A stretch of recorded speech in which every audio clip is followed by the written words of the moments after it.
No, I really do think it might be Kate Peter, because that's right around when she started working for Marty Kraft's PI firm. It's just my opinion. That's why I put it up as a poll, because I'm interested in what people think.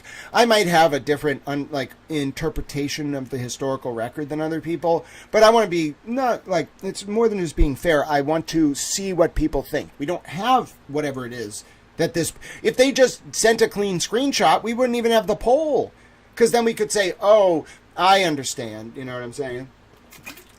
The people on the text chain were X, Y, and Z. Instead, we can't read it. Okay, well, that leads people to ask, who is it? Come on now, come on.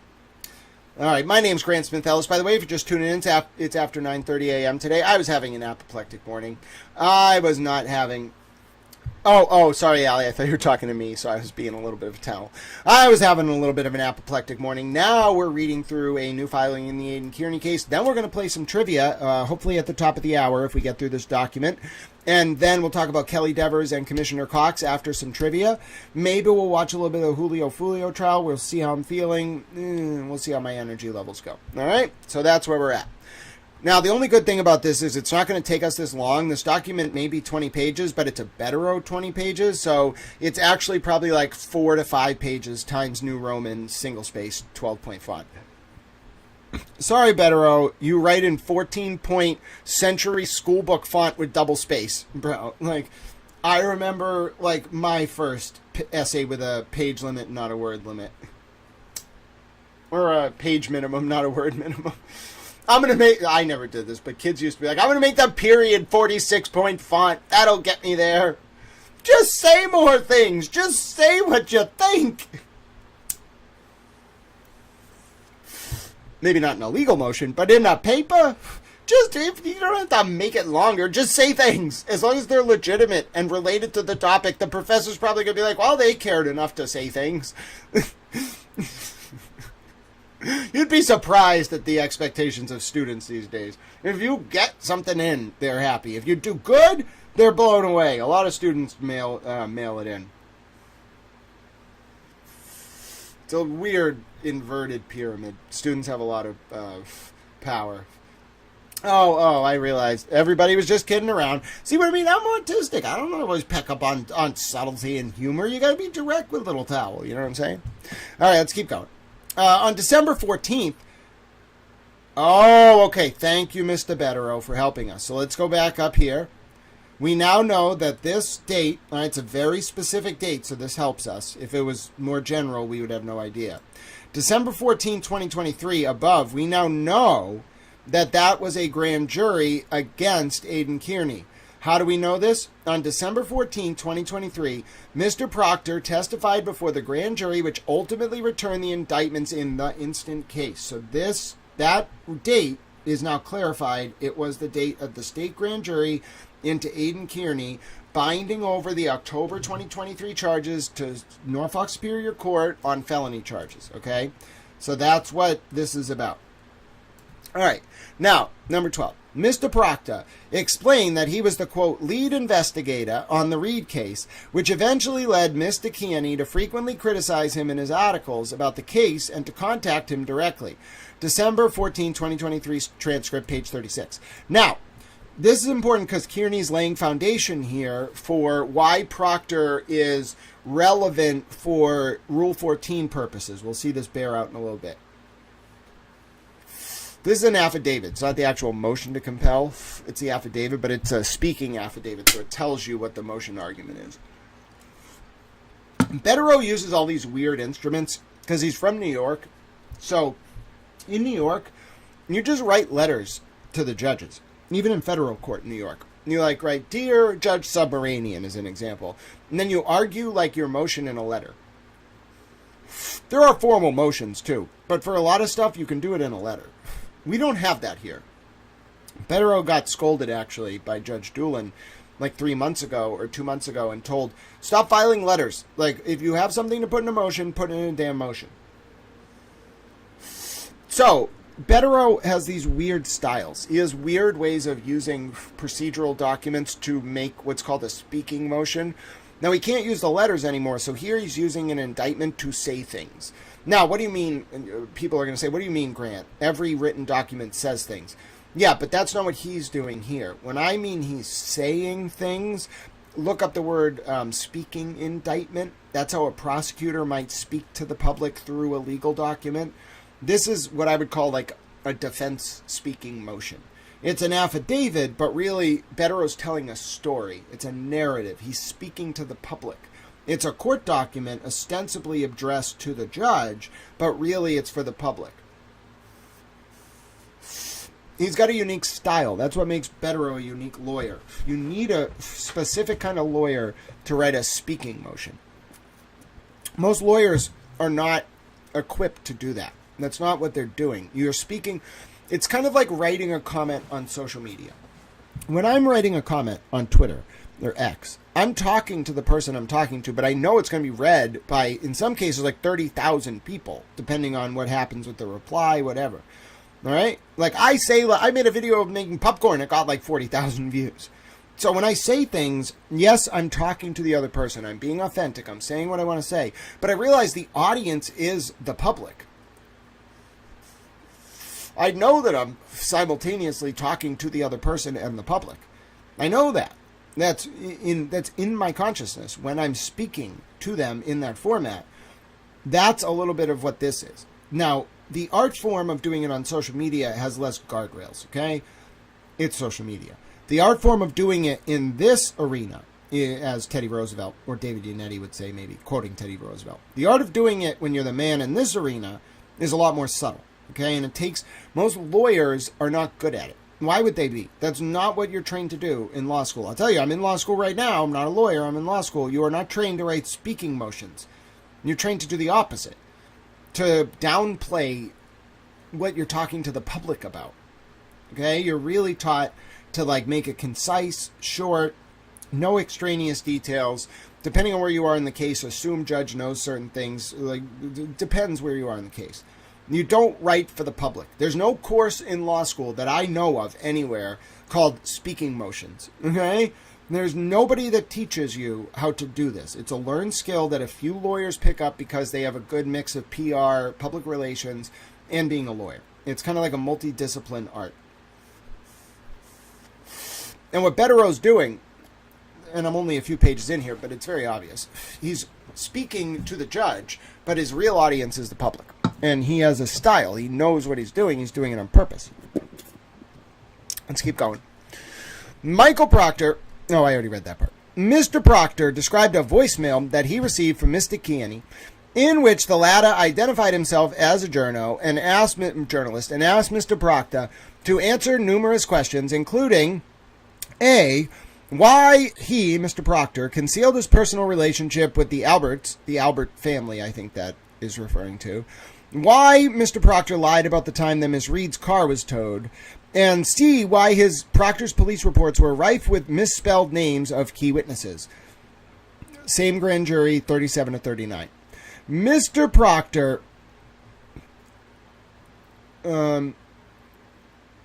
he described the voicemail. Okay, and the voicemail was asking him questions. So it's not those questions were asked at the grand jury.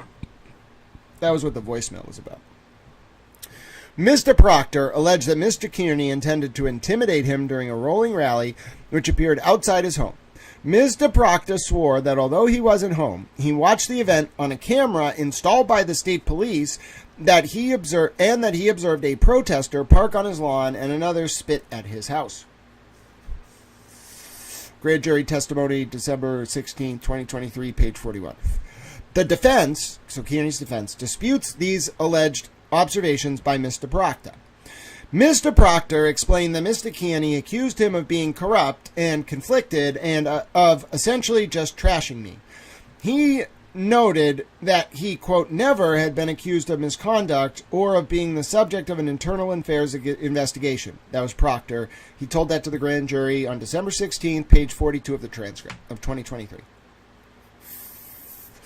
Mr. Proctor explained how he was involved in an investigation into whether a police dispatcher, that was Murray, Janelle Murray or something from Avon, who was indicted alongside Mr. Kearney, improperly accessed information which was used to identify Jennifer McCabe's vehicle at Mr. Proctor's home. Oh, interesting. That's from the grand jury transcript of December 16th. Michael Proctor, 45 to 46, the pages.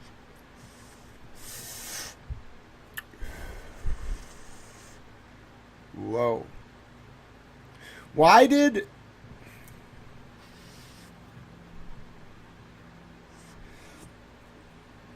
How many people on this unit knew Jen McCabe? She was friends with these people. I don't believe it was just Elizabeth Proctor that was friends with Jen. I think Jen knew them all. I think Tully's the big fish here, though. I think Proctor, even with all this, I think he was just part of this. Because I don't really see Jen McCabe having a long, maybe a couple years, but I don't see her relationship with Proctor as the main thing here. I think it's Tully. It's just they didn't find the evidence of it. Like, Proctor's the one where they found the picture that kind of linked them, or like her at the house, whatever. They never really found the Tully connection, but it's Tully. Tully was the hidden hand. And that's why Tully and Kate are kind of skating on this. A lot of people think it was Proctor. I think we're going to find out Proctor was part of it, but he was just someone who was like part of their little like go along to get along gang. You know what I'm saying? I think it's really going to be Tully that was the puppet master. I don't even think Morrissey was the puppet master. I think it was Tully. I think this man is something else. I've never met him. I don't really, I don't really want to. Not that I would really care. I don't see him as someone who would ever reveal anything. He's so well trained. But what makes it so ruthless is the silent sort of maneuvering. Like, yes, this document is about Proctor. Yes, whatever, he was testifying. But it was really Tully that was coordinating this after Morrissey recused. Don't put it past Tully and Jen McCabe to have masterminded a lot of this. And, yeah, I don't see Jen McCabe as some, like, genius. So I'm sorry, I don't think it was her and Kate who really quarterbacked this. I think it was Tully. Tully was a unit commander. Tully had 20 years of training.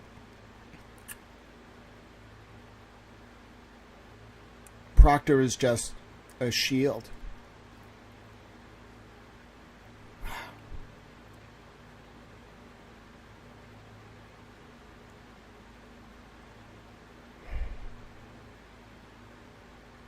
The implications are astounding. I was so nervous this morning about whether I was even going to eat today. God bless all of you, by the way. I appreciate you so much. I was so nervous this morning. I didn't even really think about the implications of this, which is why I'm so grateful to be in a better headspace right now. I really want to think about this. And I'm seeing the picture that's emerging here. It's not just the chart we looked at earlier of all the overlapping concentric social circles. Where's my chat? Give me the chat. There's a chat. I just have the chart. It's ready. It's accessible. It's the towel chart. No! That's not the right thing. Hold on. Towel chat. Look at that towel chat. All right? That's it. That's what we're looking at here. Proctor, I don't think Proctor was actually the main cog in this. Not at all. He's not even on my chart. He was going along with some of this stuff. He was saying some bad stuff. He compromised some cases, I think we're going to find out. But I don't think it was him. I think he's a convenient lightning rod. It's very easy for people to look at him and be like, he is the root of all evil. No! He did some messed up stuff, okay? Listen, I don't use that word about anyone. Ever. Now, I understand it's even out of favor in Britain now. That C word, I don't use about anyone. Ever. Ever. So I have no sympathy for him. That's blatant misogyny. I have no sympathy for Michael Proctor getting called out, rightfully so, for using that word. Likewise, if he shared intimate pictures and the name of an SA victim inappropriately and under color of law and in violation of law, no sympathy. No sympathy. No sympathy. None. None. It's not like he was planted as a fall guy or made to be a fall guy. No. That's moral culpability. That's shameful. That's disgusting. That's abhorrent. That's one of the worst things I've ever seen in my 8 years covering government. I've seen people do some really bad stuff. Like, as bad as you can imagine. Like, really bad for money, for political power, whatever. I deal with high levels of the government. I deal with a lot of revenue that's coming in through these agencies. I'm used to seeing some really, really bad behavior. I've never seen anything like what Proctor's accused of. Not to mention what Tully was doing. Okay? So Proctor's just a lightning rod here for the Sandra Birchmore cover-up, for the misconduct in the Kearney case, for the leak of Lindsay's phone extraction, the use of this PI firm, Kate Peters' behavior, all of her online sort of minions. Do you understand, folks, what this has become? It has become a reflection of an apoplectic cataclysm, crescendoing out of control to swallow whole the organs of our justice system. This republic that so many invoke in their quest for what they say is justice means nothing if we stare at this behavior and we find reasons to excuse it. There is not a single person on this earth, ladies and gentlemen, that is above moral reproach. No one needs to be perfect, but every single one of us needs to be accountable. And that's what this is about. This unit felt that it was only answerable to God, and my word, I suppose they took that as license to start serving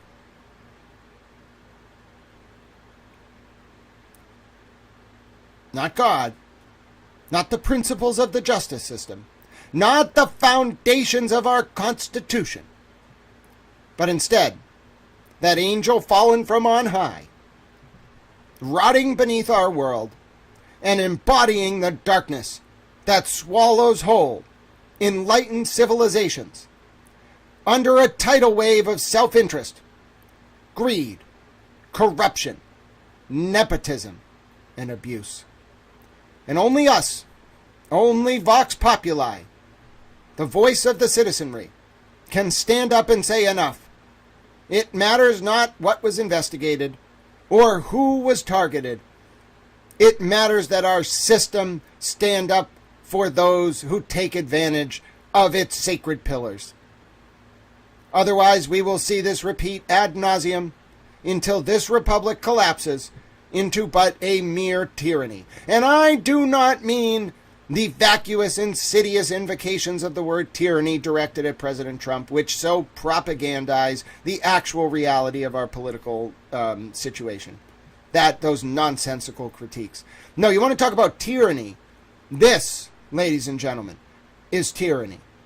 Unaccountable, unelected bureaucrats, frankly, running rampant over the Constitution, running rampant over the bodies of the unheard, the screams of the vulnerable, littering their wake, and invoking justice all the while.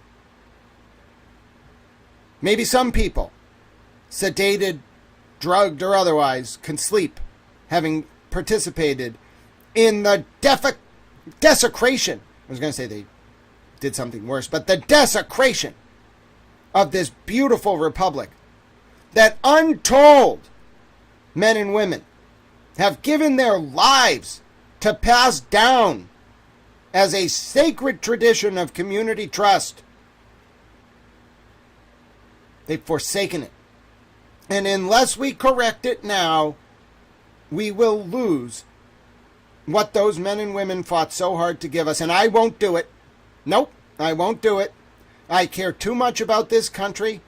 I care too much about the people who believe in this American republic. And I care too much for this beautiful justice system that, although it is not perfect, is better than everything else out there.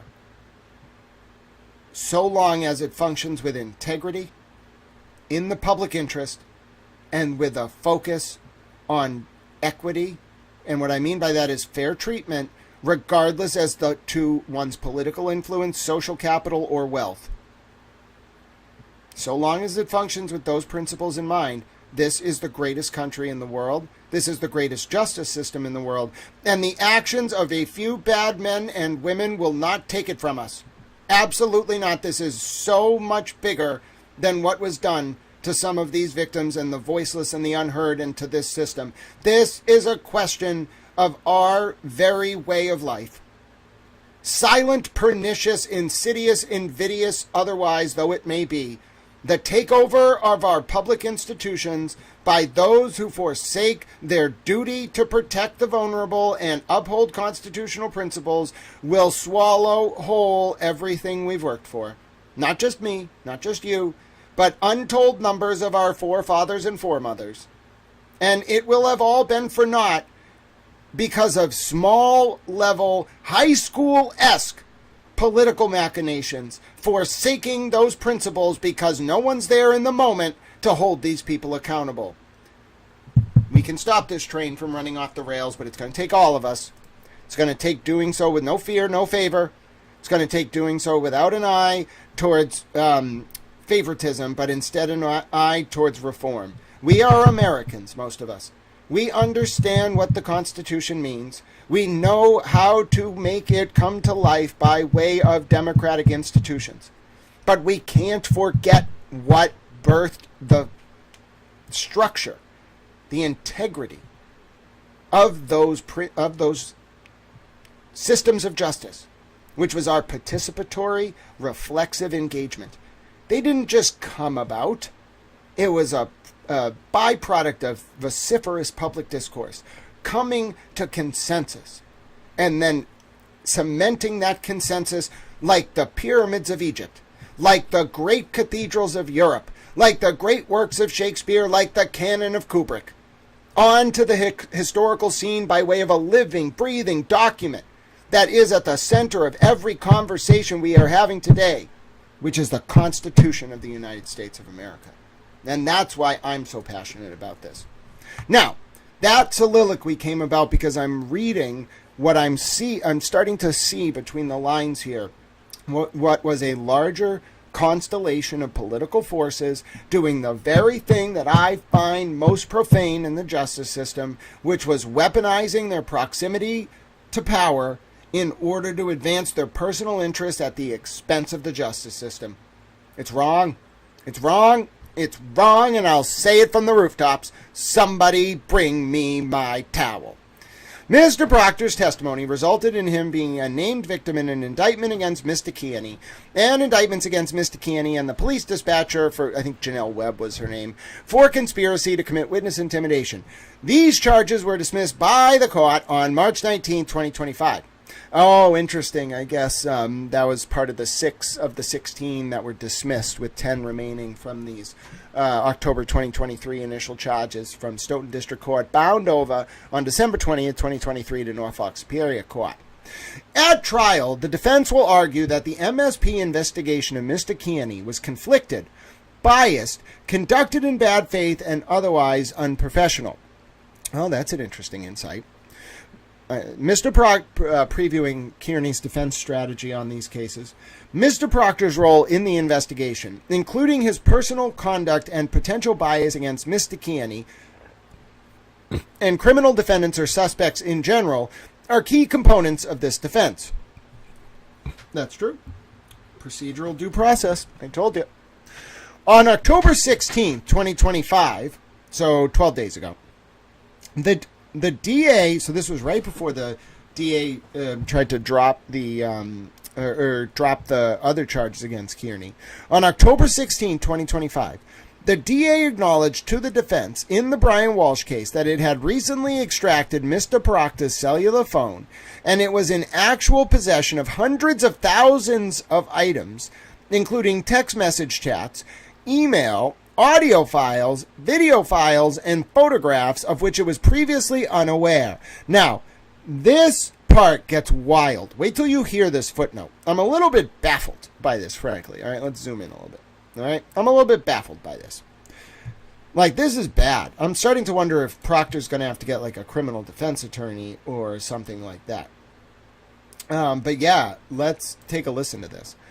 Notably, The DA, this is footnote 4. Notably, the DA was surprised by the volume of materials it discovered on Mr. Proctor's phones due to his counsel's prior representations that Mr. Proctor changed cell phones in February 2024, after which he activated an auto-delete setting which purportedly deleted the contents of his phone every 30 days. On information and belief, Okay, what id? What id? Id what? Are you citing to the exact, what is this id? What are you citing to? What are you citing to? Okay, id. This is before Exhibit C. So what is id? What is id? You're not even giving me a page number. So you're telling me that id here is a reference to the most direct citation prior to footnote 4. The most direct citation prior to footnote 4 is grand jury testimony id at 4546. This id is self-recursive all the way back to the first mention of Proctor's December 16, 2023 grand jury testimony. So, what you're telling me, Mr. Betterow, is that Mr. Proctor, he couldn't have said it. He couldn't have said that at the December 2023 grand jury testimony because you're talking about something that happened in February of 2024. So what is id? What is id here? What are you talking about? Is it Exhibit C that's id? If so, what? I'm just so baffled. What is id? You can't be referencing this because id just means the same citation as the previous citation. This is the same. This is the previous citation. Id at 4546. There is no other citation. I'm looking at every single line so I don't get this wrong. There is no other citation between this use of id, which is Proctor's December 16, 2023 grand jury testimony, and this citation in footnote 4 on page 6. There's Exhibit C, which I guess it could be a reference to, but that's kind of out of order. And it doesn't actually say what this is. So counsel for Proctor, at a reference that we don't really know, because it just says id, made a representation that Mr. Proctor changed cell phones in February of 2024, after which Proctor activated an auto-delete setting which purportedly deleted the contents of his phone every 30 days. Okay, this is a bit ambiguous. So then we're going to move on. But we kind of understand at least that Proctor's counsel made a representation to somebody, and there's a citation to it somewhere that isn't clear, about this fact that Proctor changed phones and he activated an auto-delete setting. Okay, that was said at some point, just so folks understand what we're reading. Now, let's read the next sentence. This is where it gets wild. On information and belief, Mr. Proctor's attorney truthfully reported to the DA what he was told by Mr. Proctor. So this is what you can always say if you're an attorney. Listen, like, my client said that. I was averring what my client told me. If you as a client say to your lawyer a lie, this is why you never should lie to your lawyer under any circumstances. If you lie to your lawyer and that lawyer goes and says it in court, guess what's going to happen when that lawyer gets called to the carpet? They're going to be like, oh, that was a misrepresentation? That's just what my client said. You know, the lawyer has an ethical duty to only present to the court what they have a good faith belief to be true. Okay? What's a good faith belief? My client told me. All right. The lawyer didn't lie. And that's what Betterow's like, yeah, his lawyer gave him up. Because the lawyer's going to be like, what do you mean? I didn't lie. I had no reason to know that all this stuff existed. Proctor told me it didn't. That's a classic out. Not even an out. That's what a lawyer will say if the lawyer gets accused of making a material misrepresentation on the basis of you lying. The lawyer's just going to be like, the client lied. It's not a good position to be in. You're putting your lawyer in a quandary. If you can prove, as the opposing party, I'm not a lawyer, this is not legal advice, but this is if you can prove a material misrepresentation to the court, which is what they had here. I don't know what the hell this id references to. It must be a court hearing or something. But that's why this is a big deal. Because wait till you read the end of this sentence. This is wild. So first, Betterow says, and by the way, Proctor's lawyer just made this statement based on representations by Proctor. And then it says, who almost certainly lied to his attorney, which on further information and belief led to Mr. Proctor's attorney withdrawing from his I called it misrepresentation because there was a misrepresentation, from his representation of Mr. Proctor. Do you understand that means Proctor basically induced perjury? Like, he caused his lawyer, it's normally the lawyer who can suborn perjury. Proctor caused his lawyer to make a material perjurious statement. Oh, goodness. Yep, it is very, very interesting to read this. I cannot believe this. This is why rumors are going around that Proctor has a criminal defense attorney, whatever. You expose yourself to some liability when you do that stuff. You know what I'm saying? So that's the thing that gets me kind of like honed in on this, all right? When your lawyer is quitting on you, and listen, Betterow says a lot of stuff. You represent to the court that Proctor lost his lawyer because the lawyer made a misrepresentation to the court and got called on it and blamed Proctor. That lawyer's just going to go into court and be like, that's not what happened. So if you're Betterow, you better be right about this. And he probably is. I mean, as I said, both sides have pushed the limits. I'm being generous.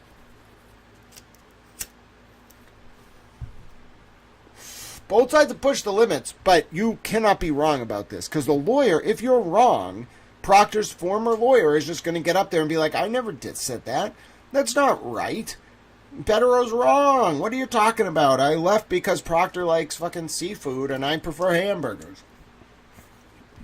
As an example, my point is, if Betterow's wrong, the former lawyer is just going to be like, he's wrong. So you can't really be wrong or you're going to look like an idiot. And notwithstanding that Betterow just says things, I'm not saying just says things. He clearly did that about me, probably a medical condition. But Betterow sometimes emotions just avers things, all right? Because he has Kearney saying, here's this, and that. This is different. This sounds more like Proctor's old lawyer had a conversation with Betterow or someone on Kearney's legal team. I'm reading between the lines. This is a bombshell footnote. I quoted it last night. It's a big deal. I made a whole post about it. It's a big deal. Yeah, I agree, Troy. And listen, I think even Troy, you got to give a little grace to the people who were defending Proctor, right? Like, particularly me. I was like, oh, he was just joking about Karen's nudes. I was wrong. I'm willing to stand up here, and this is what I think is missing from a lot of our discourse, no matter what side you're on. I am willing to stand up here and say to you all, regardless of your views on this case, I was wrong. Michael Proctor, I don't think, was joking about Karen's nudes or that language. This was just how this unit operated. How about that? That's why the leak of Lindsay Gattani's phone is such a big deal. I think they did the same thing with Lindsay. They were just like, she's got no connections. Who cares? Oh, she's kind of cute. Like, she's got this phone extraction. Let's look at it. Oh, it's really, really embarrassing and whatever. Why don't we leak it to Kearney? Then the public won't focus on Jen McCabe. All the Turtle Riders will want to go after Lindsay. And what's even better, Kearney won't realize he'll go after Lindsay because he'll think it's helping him, but really it's helping Dolly and Kate. Oh, and Jen. You know what I'm saying? That's what I really think they did. And I think they looked at all those pictures first. That's why Nick Garino is such a wild card. I think it's a little weird he got hit by a drunk driver, like, right as all this was going down. Garino was the forensics expert, the digital forensics expert who processed Sandra Birchmore's cell phone and Farwell's and Lindsay's. That situation's weird. I'm telling you, it's weird. Towel has a sense of things. Not due to any particular reason or anything, just a sense. And my gut tells me that Nick Garino, he didn't do anything wrong, but he knows everything. Everything. All of this. The leak of Lindsay's phone, the tactical redactions to protect Tully and Kate Peter, the reason it was done, what was found during the Birchmore probe. Come on, he's the link. He's the hidden link, and I don't know why he got hit by a drunk driver while he was on a I don't know why he got hit by a drunk driver while he was on a detail. All right, it's weird as hell. All right, he was on the Pike. I think it was at like exit 132 eastbound, coming past the curve at the 128 interchange, heading towards Watertown. He was like, it's a dangerous as hell place to be on a detail, first of all, because you're like, I don't know if you know that area in Newton. You're eastbound on the Mass Pike between the I-95 interchange and the Watertown exit. Bro, there's no breakdown lane, basically. It's a fucking concrete fucking 40-foot wall for half that stretch, that 3-mile stretch. That is the most dangerous part of the Mass Pike for a trooper to stop, by far and away. I don't think there's any area in Massachusetts on a highway outside of maybe like Route 6 in Barnstable or whatever, or maybe Route 44 heading from Route 3 to 128, like from Plymouth over to 128 or 24. Okay, that's pretty dangerous to stop on, but at least it's a 2-lane, 1-lane road, slow speed. The Mass Pike is technically 55, coming around that 128 interchange and heading eastbound towards Boston, okay, in the turn at BU. Bro, people do like, I do 55 because that's a dangerous area. I've seen people blowing down that stretch at 90. And there is no breakdown lane. There is no room for error. It is a like steel barrier on the left, 3 or 4 lanes of traffic, and then a 40-foot concrete wall. That's where Nick Garino was stopped doing a detail and got hit. Right in the middle of all this. And that was he didn't die. He's alive. All right? Now, Michael Proctor is the scapegoat. I love it. Michael Proctor's the scapegoat. And listen, bossy Texas chick, I'm with you. It's very possible that as disturbed as we are by what we're reading about Michael Proctor, that is the scapegoat of all this. And that what actually happened is really, really worse. Which is just, oh my dear God. And I don't know, listen, I don't want to know who Nick Garino is talking to, who he's cooperating with, but mark my words, something's coming. Federally. I feel it in my towel bones. It's why I'm taking so much heat right now, because I'm the only person willing to be like, yeah, I think a lot of people did bad stuff here, and the historical record's going to bear out that I was right. And so a lot of people are really coming at me because they know once this all comes out, people are going to be coming to me. It's like Dan Moldea with the FBI, NBA mafia scandal last week. Dan Moldea, the journalist, has been looking into that since 1989. Okay? That was when his book was published. He started investigating it because the Michigan Attorney General's office told him about it and tipped him off about Don Dawson in 83. I'm reading his book right now. It's really good. 583 pages, though. It's a long read. I'm listening to it on the Internet Archive. You can listen to the audiobook. But anyway, the point is, Dan Moldea is that guy right now. It took God knows how many years. 36? My whole life. Dan Moldea has been out there saying this stuff about organized crime, bet rigging, the NBA, whatever, NFL, NBA, MLB. He was right. The whole time he was right. All the prop bets and the manipulation of the betting and how drugs play into it and how people get on the hook and why they do it. Oh my word, he was right on the money. And mark my words, I'm not calling myself Dan Moldea. I got more work to do. He did like 50 years of journalism. I've been doing like 8 years.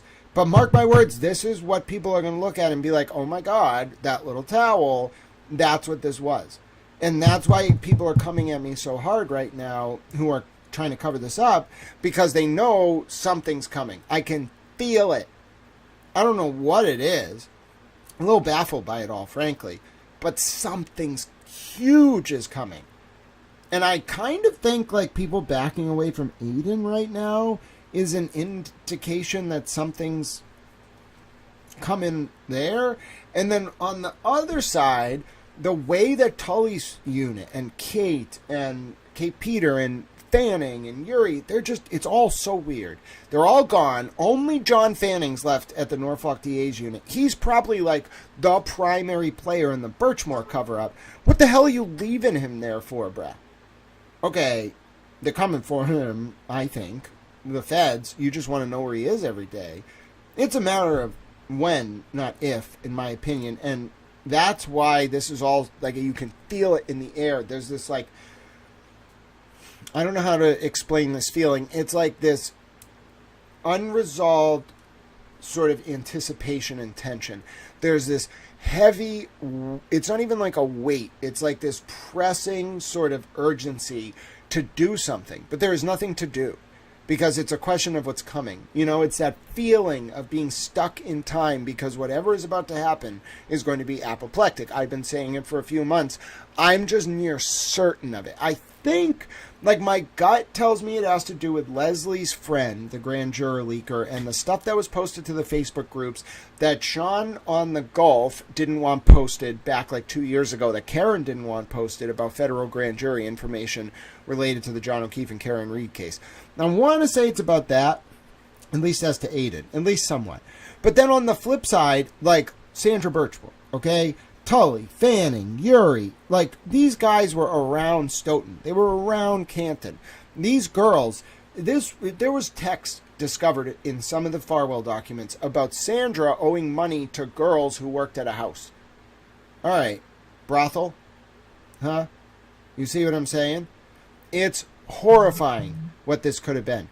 If it turns out that this state police unit, Fanning, Tully, Buchanan, I don't care, any of them hurt young girls, or young boys for that matter,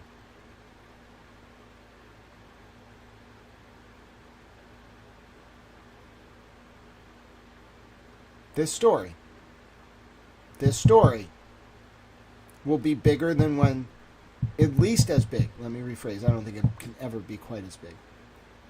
It will be as big as when the Spotlight team took down the Catholic Church, and you can mark my words. Right now. Write them down. Save this clip.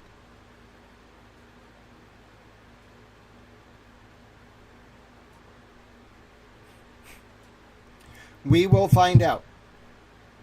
We will find out in time what this all is.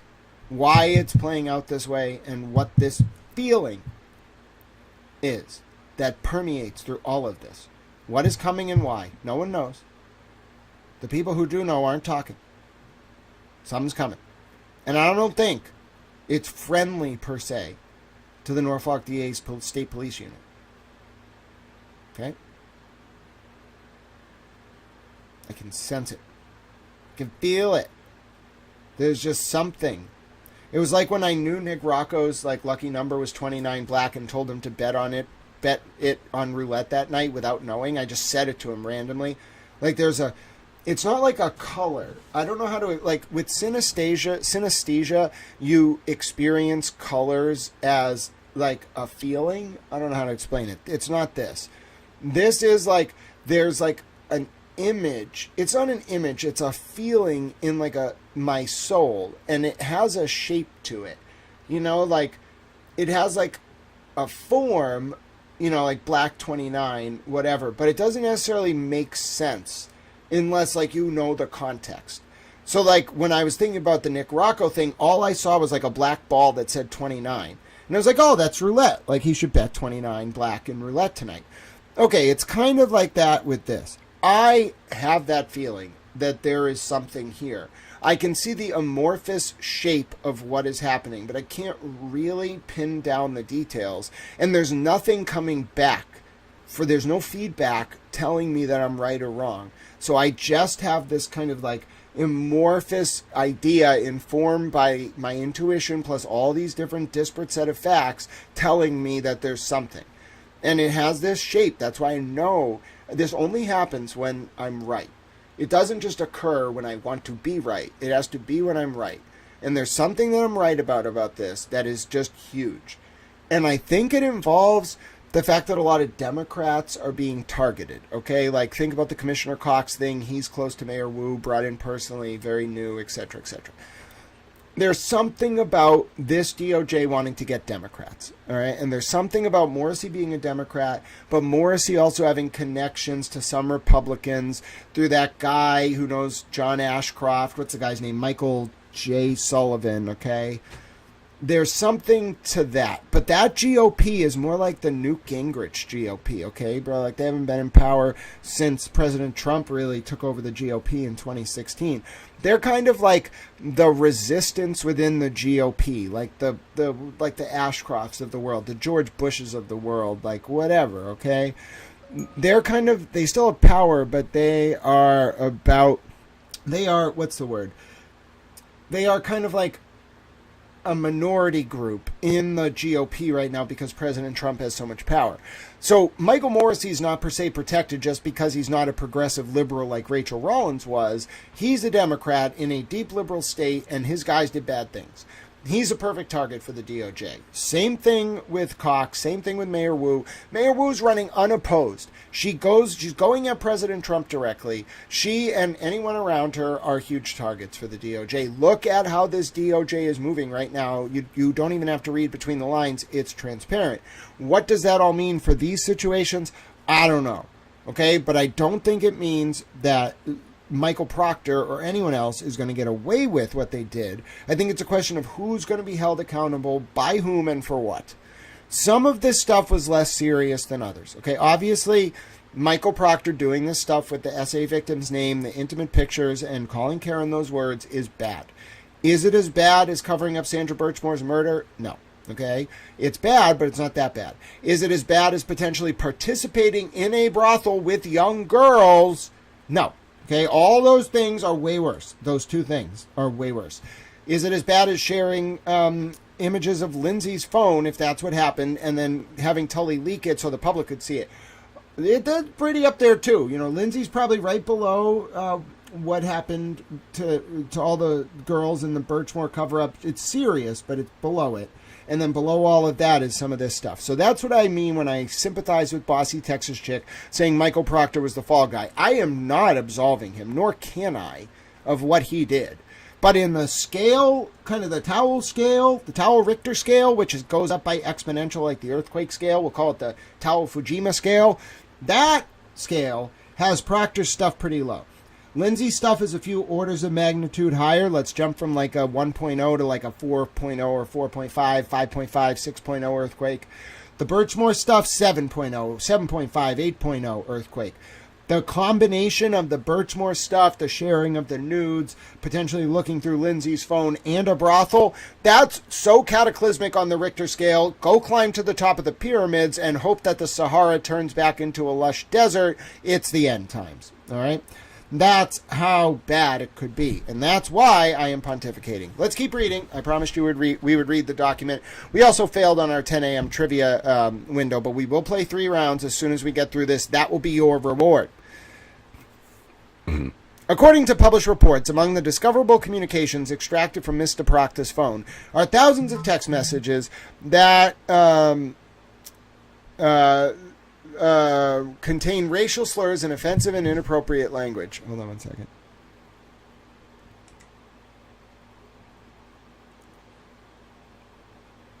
Oh.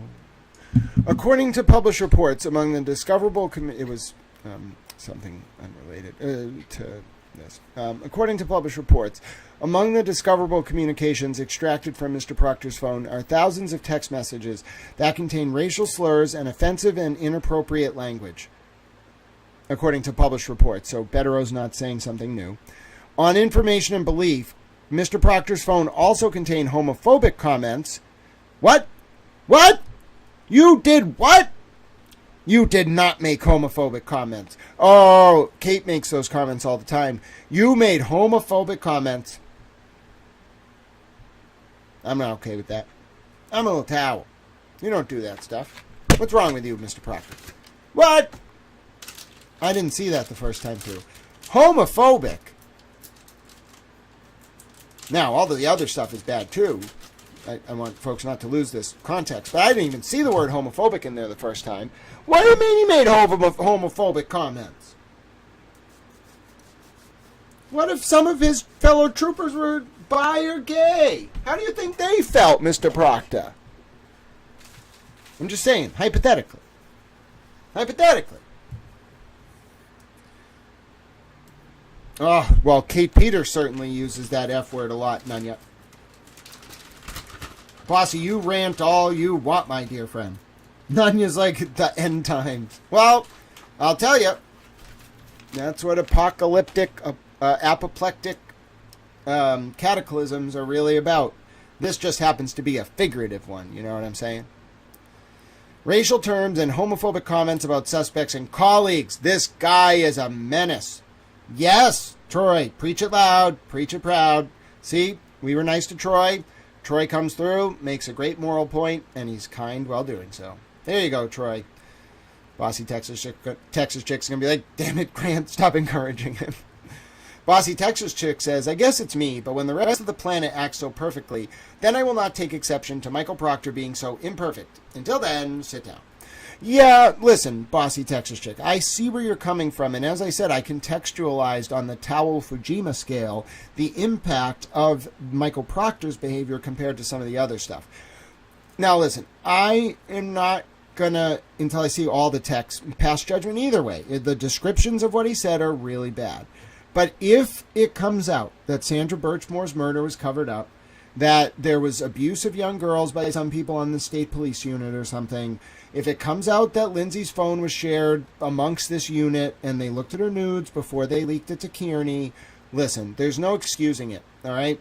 We don't have to be morally perfect, right? I don't think human relationship with moral perfectibility and with truth is like an asymptote, right? It approaches but never touches the axis, okay? So for me, sorry, I'm reloading your towel comments. I just had to, it like had an error. Probably I was using too much computer memory. But for me, okay, the human relationship with truth and morality is asymptotic. Okay, you can define the x-axis, for example, as the Kantian categorical imperative. Act only in a way as you can will as a universal moral law for all people to follow at all times. You can think of that x-axis without necessarily walking on it. In fact, the very nature of an asymptote, a parabolic curve, is that it approaches but never touches the axis. So you have to define the axis to define the human relationship to the axis, right? And so our ability to pursue truth, to pursue moral standards, is not degraded by the fact that we're going to always approach but never touch in the pursuit of our human summum bonum or eudaimonia, the greatest good in the ancient Greek or the Latin or the ancient Greek, respectively. We have to define it to even begin the process of approaching it, or to understand our relationship to it asymptotically.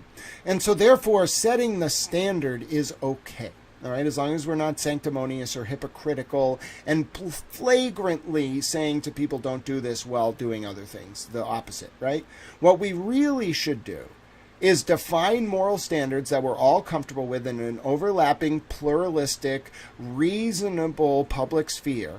We should define the relationship between overlapping, comprehensive doctrines in the public sphere based on a buffer of toleration where different viewpoints can come together and express their differing opinions in a respectful way, such as to facilitate democratic consensus. If we can do that, I truly believe then that we'll be able to move in a direction as a society that will allow us to flourish. All right? And that's really what I think it comes down to. So that's what I'm saying. I think we have to see truth as an amalgamation of different perspectives, and there is no sort of black and white, as easy as it would be to think that way. But I also agree, Bossy Texas Chick is right. I don't think Michael Proctor's behavior is the most severe misconduct that we're going to see. Nancy says, Grant, how is it that Michael Proctor's personal phone was searched and exposed? No other police officers' private phones have been searched, or were they? Now, I agree with Bossy Texas Chick here, who's talking about the FBI. You got to think about Exhibit O to Lindsay Gattani's, it was from Lindsay Gattani's phone. It was part of the search warrant affidavit for Karen Reed's phones, actually. So let us take a look at this, actually. I'm going to bring up Exhibit O for you here, okay? I think Exhibit O has some relevance, all right? Now, I want to bring it up because you all asked a very good question, which is, Nancy asked a very good question. Why, and I've been thinking about this a lot as well, why would Michael Proctor just give up his entire phone, and who had this extraction and why? Well, I want to read you my theory about this, okay? I want to read you this document, and it has to do with what Josh Levy, the former U.S. attorney, and we'll finish reading the Kearney document, what former U.S. attorney Josh Levy told Karen Reed in November of 2023, okay? And the reason I want to read Exhibit O right now is for a number of reasons, all right? But the first reason in particular is it has an explanation, I think, of why Michael Proctor turned over his entire phone. It's hidden, but it's there. There's enough there in Exhibit O for me to tell you why I think Proctor turned over his phone. Now I got to find Exhibit O. It turns out that towel posts a lot of things. I'm a little towel. But I'll be able to find it. Hold on. Come on now. You look back and then you realize, like, yeah, all right, maybe I have a lot to say. Hold on, I'm going to get it here. I know exactly what it looks like. It has a very specific look, Exhibit O, you know what I'm saying? I got it! I found it, little towels. My exercise in research in real time was successful. Who's ready? Watch this. Nope, wrong one. I found it, little towels. I found Exhibit O. I'm such an excitable little towel. All right, let's look. Do you see what that says? So these are messages between Lindsay Gattani and Aidan Kearney on November 23rd, 2023. And you might be saying to yourself, how did you find this? Well, I have a good memory. It's not just that. I just scrolled until I found Exhibit O. So this is Exhibit O. Let's talk about it, okay? The first text is from Aidan to Lindsay. It was at 18:38, so 6:38 p.m. on 11/28/2023. I have found out some information on the way home about the feds that I will not be making public. Aidan says, questions have been asked. Lindsay, 1 minute later, says back, really? And then Lindsay says, good or bad? And then Aidan says, yes, the feds requested a conference call over the weekend. Josh Levy himself, Josh Levy was asking questions like, quote, is there any chance the trial date could be delayed? Only one reason to ask that. And then brackets, Levy was, brackets, asking for all communications with the DA's office. Brackets, Levy was, brackets, asking for Jen McCabe's cell phone records, brackets, brackets, be sent to, brackets, the feds as soon as they get them. Keep in mind, brackets, the feds likely have Jen, bracket, McCabe's, bracket, cell phone records already. So the feds may want to see them because the brackets, the feds suspect whoever hands, bracket, Jen McCabe's cell phone records over to the defense will delete things that won't match up with their records. Oh, with whose records? Oh, goodness.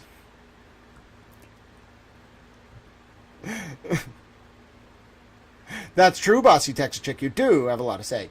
But listen. Did you hear what I just read out to you all there?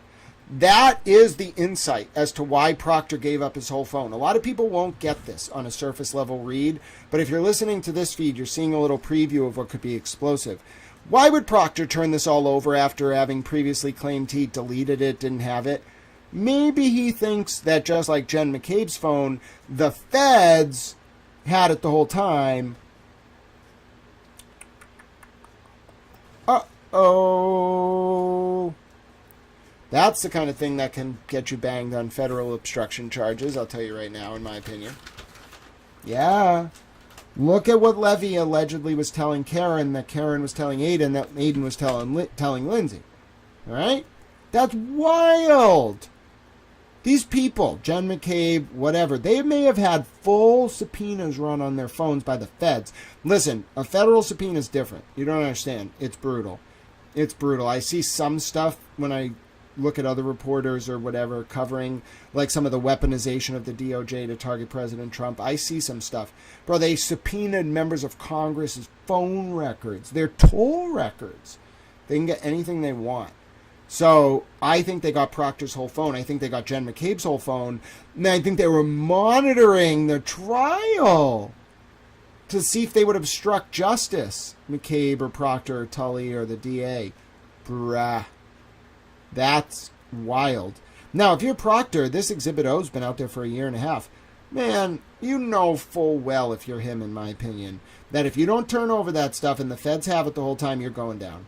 Like, you're going to go down on something, clearly, but you're going down. If you just say you don't have it and the feds have it, oh, then you and your lawyer and your family and your children and your children's children are going to bear the scar of that one, the judicial scar of that one. But if you at least turn it over, okay, you have to give up your appeal, obviously, but, like, you're probably not going to federal prison for that long. But if you just are like, no, I don't have it, you're a cop in the Rule 14 process, and the feds have it, and you try to go to the courts over a bunch of cases, that's why the feds are involved here, because it's a bunch of criminal state-level cases. And you as Proctor, at this point, after you previously lied, were then like, yeah, I still don't have it. Okay, the feds have it, so why don't you have it? Ooh, all right, I should turn it over. That's exactly what happened. Somebody in the feds or somebody told somebody that they had Proctor's full phone, and they were like, dude, you better turn this all over now because they're waiting. They're going to pop you. If you try to say you don't have it one more time, they're going to arrest you. And so instead, Proctor was like, fuck, they have the whole thing. I'm going to turn over my phone. And that's why his lawyer bailed on him. Proctor didn't just have to give up his appeal. By handing over all these texts, he admitted that he committed perjury through his lawyer when he said that they were all, he got a new phone and it auto-deleted, whatever. No, bro. No. That was a lie. That was not true. That is a big deal. Why would you ever admit to that? The only reason why is because you would have read this message, and then you also might have got information that the feds had your phone the whole time. That's exactly what the feds do. They set you up. Not like a setup. It's like a bump. Like their whole job is to get you to do something that's illegal. Not to get you to do it, but to catch you. So if the feds think Proctor is obstructing justice, you don't just look backwards and catch him obstructing justice. You monitor him and see if he does it again and then bang him on that.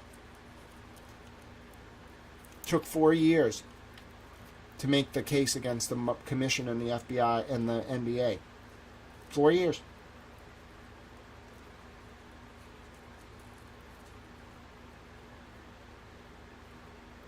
How about them apples?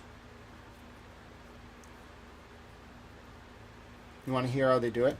You want to hear a former CIA officer tell you how they do it?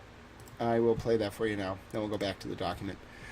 And maybe this will also help different people in, like, whether they're TurtleBoy fans or whatever. Maybe this video will help you all understand a little bit about what you're up against.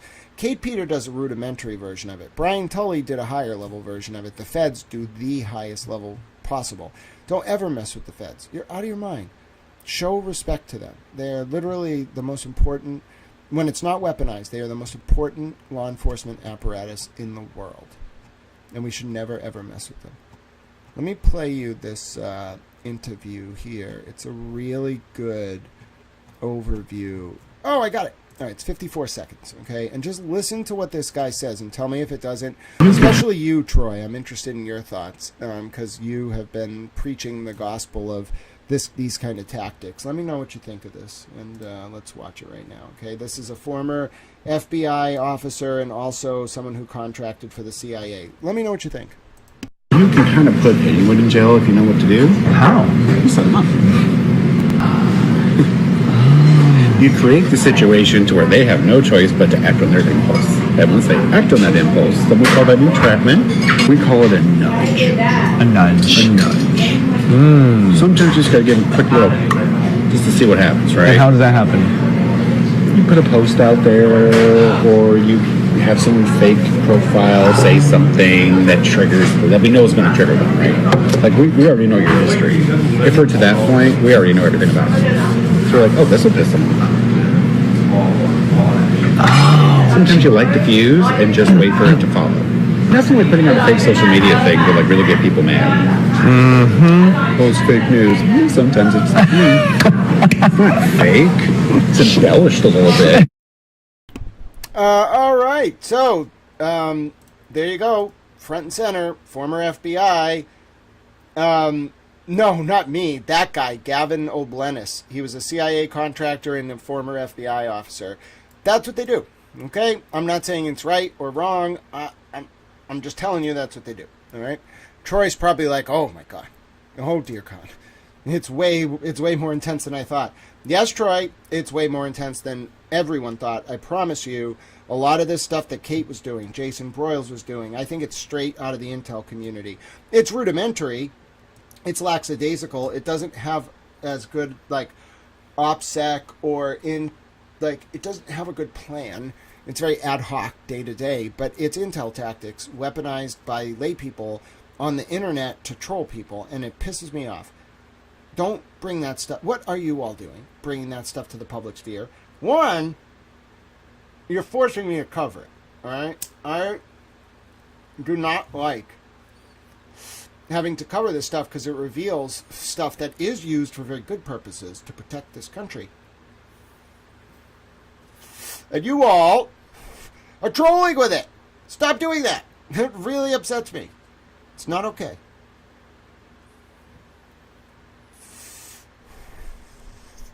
But they're intel tactics. You just have to know them for what they are. You have to understand them. It's all intel. Everybody around Karen's intel. And that's the weirdest part of this, bro. She is connected. I can feel that just in her orbit. Those people are all feds. I don't know if they're former feds. I know some of them are former feds. Current feds. Whatever. They're feds. Feds, feds, feds. Up and down, and they like her a lot, which means she's a fed. Oh, please, I could see that shit from a mile away. It's because I study all the declassified documents, so I know what an operation looks like. Karen doesn't just have fed friends. She was a fed. Not blatant. I think she was undercover. Or her dad. But she was definitely a source. Definitely, like Stephen Halper or any of these guys. I don't know what the hell she was helping them do, or her dad was helping them do, but you don't just get intel people around you, bro. That's the type of thing they do for people who are one of their own. So, I'm almost convinced that a lot of this stuff was intel. And I think, to be frank, and this is what I don't even know if the TurtleBoy people saw or TurtleBoy himself, Karen was running intel on Aidan, too. Like, Kate, Peter, and Tully were running intel on Karen and Aidan. Aidan was running intel on Kate. Karen was running intel on Kate and Tully. And then Karen was running intel on Aidan. And Aidan was running intel on Karen. Does that all make sense? And so what was happening was, and by intel I mean moles. So I think Aidan was sending moles to Karen's side. Karen was sending moles to Aidan's team. I think Kate was sending moles to both of their teams. And I think Aidan and Karen independently, were sending moles to Kate's team. Okay? Literally double, triple agents, quadruple agents. Some people who I don't even think they were agents, they're just wandering into this like, what the hell is going on?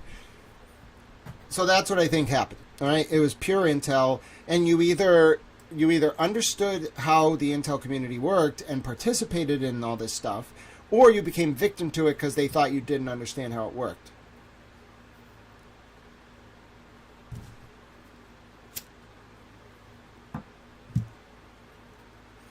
Which makes who public enemy number one? The person telling you how it all works. Yeah. To take on Broken Baker's accent. Yep. All right, let's keep reading. It's taken us 3 hours to get to page 7 because I say a lot of things. May have cried a little bit earlier, too. I was having a tough morning. I'm working on it. On information, we already read that. 22. Racial and homophobic slurs against subjects of his investigations or colleagues. He said things about his own colleagues. Jesus. Combined with his inappropriate remarks about Mr. Kearney during this investigation and any other offensive communications, events, or evidence, Mr. Proctor's possible bias, conflicts of interest, and lack of impartiality in his work. Undisclosed evidence extracted from Mr. Proctor's cell phone apparently is so inflammatory and harmful to his credibility that the executive board of the MSP union, not the MSP, this is the union who always goes to bat for their guys, quickly withdrew its support for Mr. Proctor after it became aware of the materials. Oh, really? The executive board cited the discovery of new evidence from Michael Proctor's cell phone as the basis to sever its support for him. The union hoped that its abandonment of any support for Mr. Proctor would, quote, close a deeply embarrassing chapter in state police history. Not happening. Sorry. I'm a union guy, because unions aren't communists, by the way. Just so you know, the CIA took over all the unions in the 30s. They're all right-wing. Right, mostly. Some of the labor unions are left-wing, but folks, come on. Unions are right-wing on the whole. They are designed to make sure everybody gets along and we don't have strikes. All right? So it's pro-corporate, a lot of the union leadership. Like, if your union, the police union, is abandoning you, first of all, you're screwed. Second of all, they're out of their mind if they think this is going to be the end of it.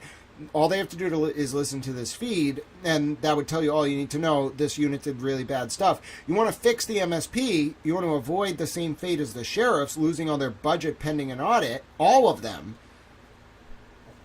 Reform it all. Stop trying to protect people. Just reform it. It doesn't matter. Everyone already has a negative opinion of you. You want to know how to get your opinion out of the government, out of the gutter, state police? I'm petitioning the government here for redress of my grievances. You want to know how to fix your public opinion problem? Just own it.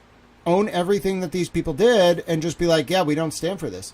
Like, there was a lot of inside baseball. We don't stand for this. Okay? Okay, people will listen to that, man. They will. Even the most hardcore FKR people or whatever, or TurtleBoy people will listen to you if you say, here's what all these people did wrong, here's why we're upset about it, we're not allowing this. They will really listen to you. They're crying out for someone with integrity not to come in and destroy the state police. No one wants criminals running around the streets.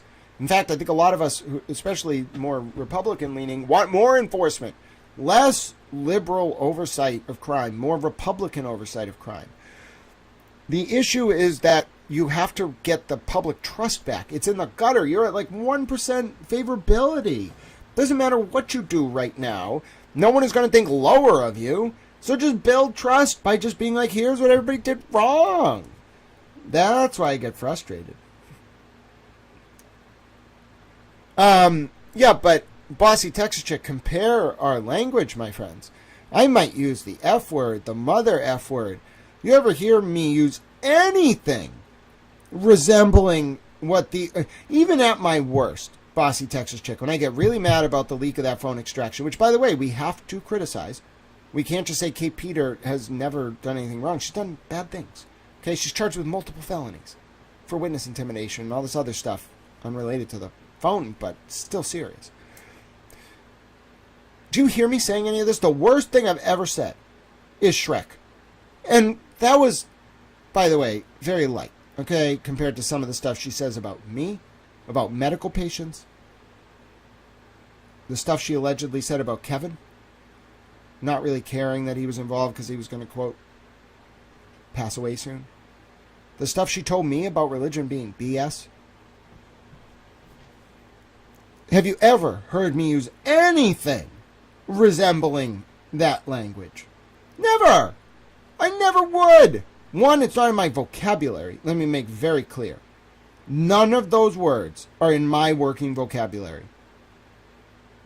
And I don't care what you want to say about when people are younger, and maybe a lot of you will say, hey, Grant, we've all had our moments. Okay. That's not this. This is not Michael Proctor being 14 with his buddies saying inappropriate things. I wouldn't be as harsh. The comparison would be more apt, bossy Texas chick. But no, this is today, right now, within the past few years, and I can say definitively that language is not in my vocabulary. Never used it about Kate. Never used it about my worst, the person I think is the most evil. Never. Would never. You're never going to hear me say anything like that. And that's why I can stand up here righteously, authentically, with purpose and conviction, and say this is wrong. Because I don't behave like that. This isn't a question of we all slip from time to time, I can still defend the morality. No, I just don't talk like that. I don't. Especially about women. Or other races. I might have my opinion about immigration, but I do not use slurs against other races. My God. Even communists. I'm not talking about a specific race. I just don't like the ideology of communism. I think it's dictatorial. You will never hear this little towel use anything resembling that language. Not now, not going forward. You won't. Sorry. It's not the same. And yeah, I will stand up here and condemn it because it's wrong. It's fundamentally wrong. No, bossy Texas chick, if we're going to make a direct comparison, you got to be fair to the historical record. I have never, will never, use language like that. About Kate, about anyone else. And bossy Texas chick, I could flip it around and say, have you ever actually stood there and taken an authentic look at Kate's behavior and said it's wrong? No. You know what I'm saying? So it's a little bit of flip side of the coin. I think that you're accusing me of something I didn't do. And I think you're doing it because you want to falsely equivocate here, and it's a rhetorical tactic designed to insulate Kate from accountability. So I'll stand by my record. I have not used that language towards my worst enemy. I will not. And Kate uses the F-A, etc. word all the time. The R word all the time. All right? So, no, it's not the same. These people, Proctor's group of friends, were cavalier. They used racist language, apparently, homophobic language, misogynistic language. At what point do we draw the line? At what point do we say good people don't do that? It's not holding them to some double standard. It's holding everyone to a standard. Bossy Texas Chick, if you use that language in this chat, I would be like, what are you doing, Bossy Texas Chick? Stop using that language in this chat. If Troy used that language in this chat, I would say, yep, they did, Nancy, over the overtime scandal. That was the Mass Pike troop. If Troy used that language in this chat, I would say, Troy, stop using that language. This is your only warning. And you know what? I think Troy knows that. I think Troy's like, Grant just does not allow that. He has never allowed it. He wouldn't use it, and he doesn't let people talk that way. Forget about, like, public officials. He doesn't let people in his chat talk that way. Bossy Texas Chick said, Grant, okay, so just so I understand, you think that hate speech has to be misogynistic and homophobic and racial. Do you think regular words cannot equate to hate speech? Okay, so I think that's a bit of a non sequitur, but I'll answer the question. Anything, depending on its usage, because think about words, okay? Slurs develop over time in context. A slur could be a reference to something that, independent of the meaning of the words used, don't have a racial connotation, but because of the reference, give it a racial connotation. Of course. So no, Bossy Texas Chick. And then also your question, are there slurs that are not just racist, homophobic, and sexist? Of course, but that's the point, Bossy Texas Chick. I do not use that language. I don't use ableist language. I'm disabled myself. I'm autistic. I don't use that language. You will not find an example, Bossy Texas Chick, of me ever using this language. And therefore, I can say, Brian Tully talking to Kate Peter ex parte, or as just friends, Brian Tully talking to Jen McCabe. Michael Proctor talking to his buddies like this. None of it is okay if there's evidence of it. None of it. And there is evidence of Kate using those slurs. We have, and again, Bossy Texas Chick, I just want to call you on the mat here. Have you ever critiqued Brian Tully or Kate Peter, objectively, subjectively, or otherwise? Are they beyond reproach to you? Is no matter what they did, if they walked down Fifth Avenue and took a weapon and took an innocent person and beat them until they were bloodied and they did not survive, would you defend Brian Tully and Kate Peter? I think it's a fair question.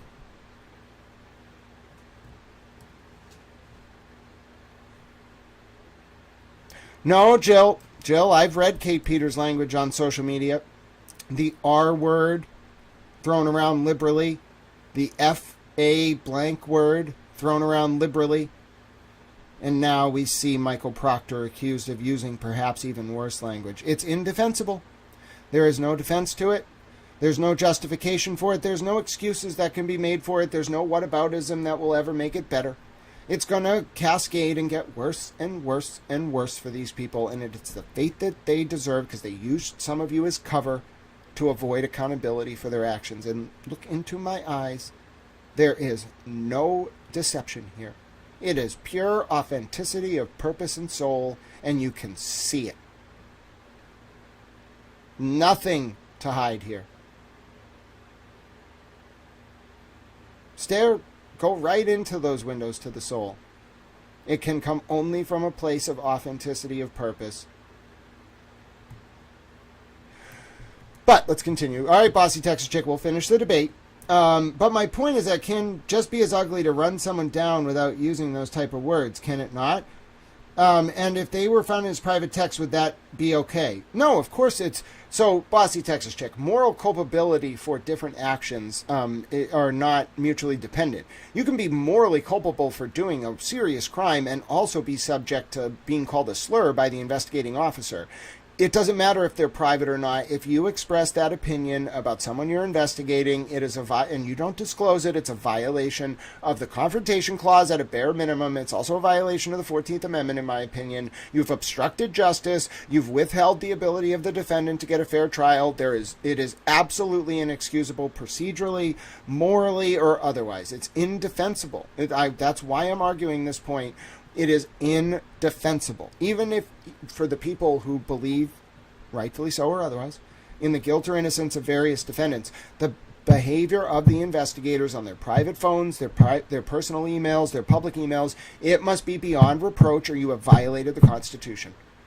It's literally an adversarial process. You cannot violate the due process rights or the Sixth Amendment rights or any other rights of the defendant in any forum while you're investigating the defendant. You cannot do that.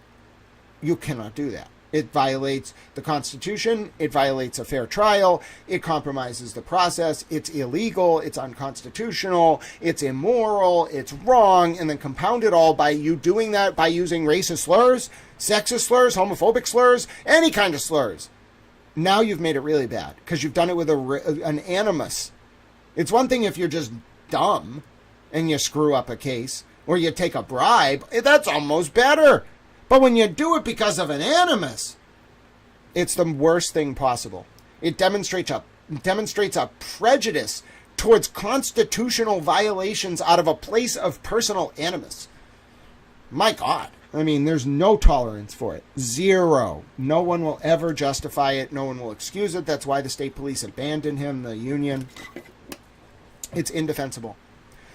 No, they were. They were not regular words, Bossy Texas Chick. They weren't. They were slurs. I'm telling you, there have been leaks about this. They were slurs.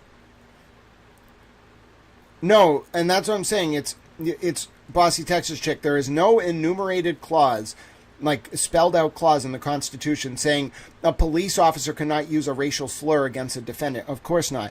Where the constitutional violation comes in is if you don't disclose it. You want to say a racial slur about a defendant, you're going to get brought up in front of like a board for sanction, but you're not going to get arrested, but you can't hide it. If you say that in writing about a defendant you're investigating and you're part of the prosecution team, you better own it. You better put it in the evidence.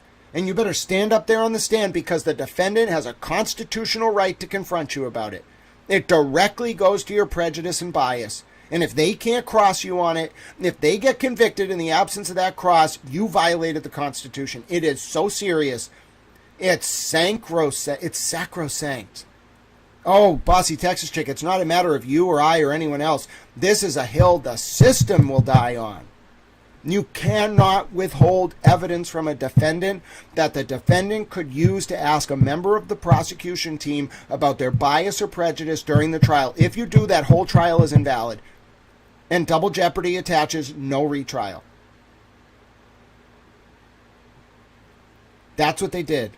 They deprived those defendants, whatever you may think of their guilt or innocence, of the ability to fairly question those people on cross, and they compromised all the damn cases. I'm not mad at you, bossy Texas chick. I'm just saying you've got to understand the severity of this. It's not a matter of opinion. It's a matter of how the system fundamentally functions. Yes, it is a blatant constitutional violation to use derogatory language about a defendant that a police officer is investigating and not turn over that information. It's Annie Dukem, the drug lab scandal on steroids, no pun intended. Every single defendant these people touched, anything that they find that should have been turned over, that wasn't turned over, say goodbye to those convictions. That's where my anger comes from, and that's where your anger should come from too. You should be upset about this.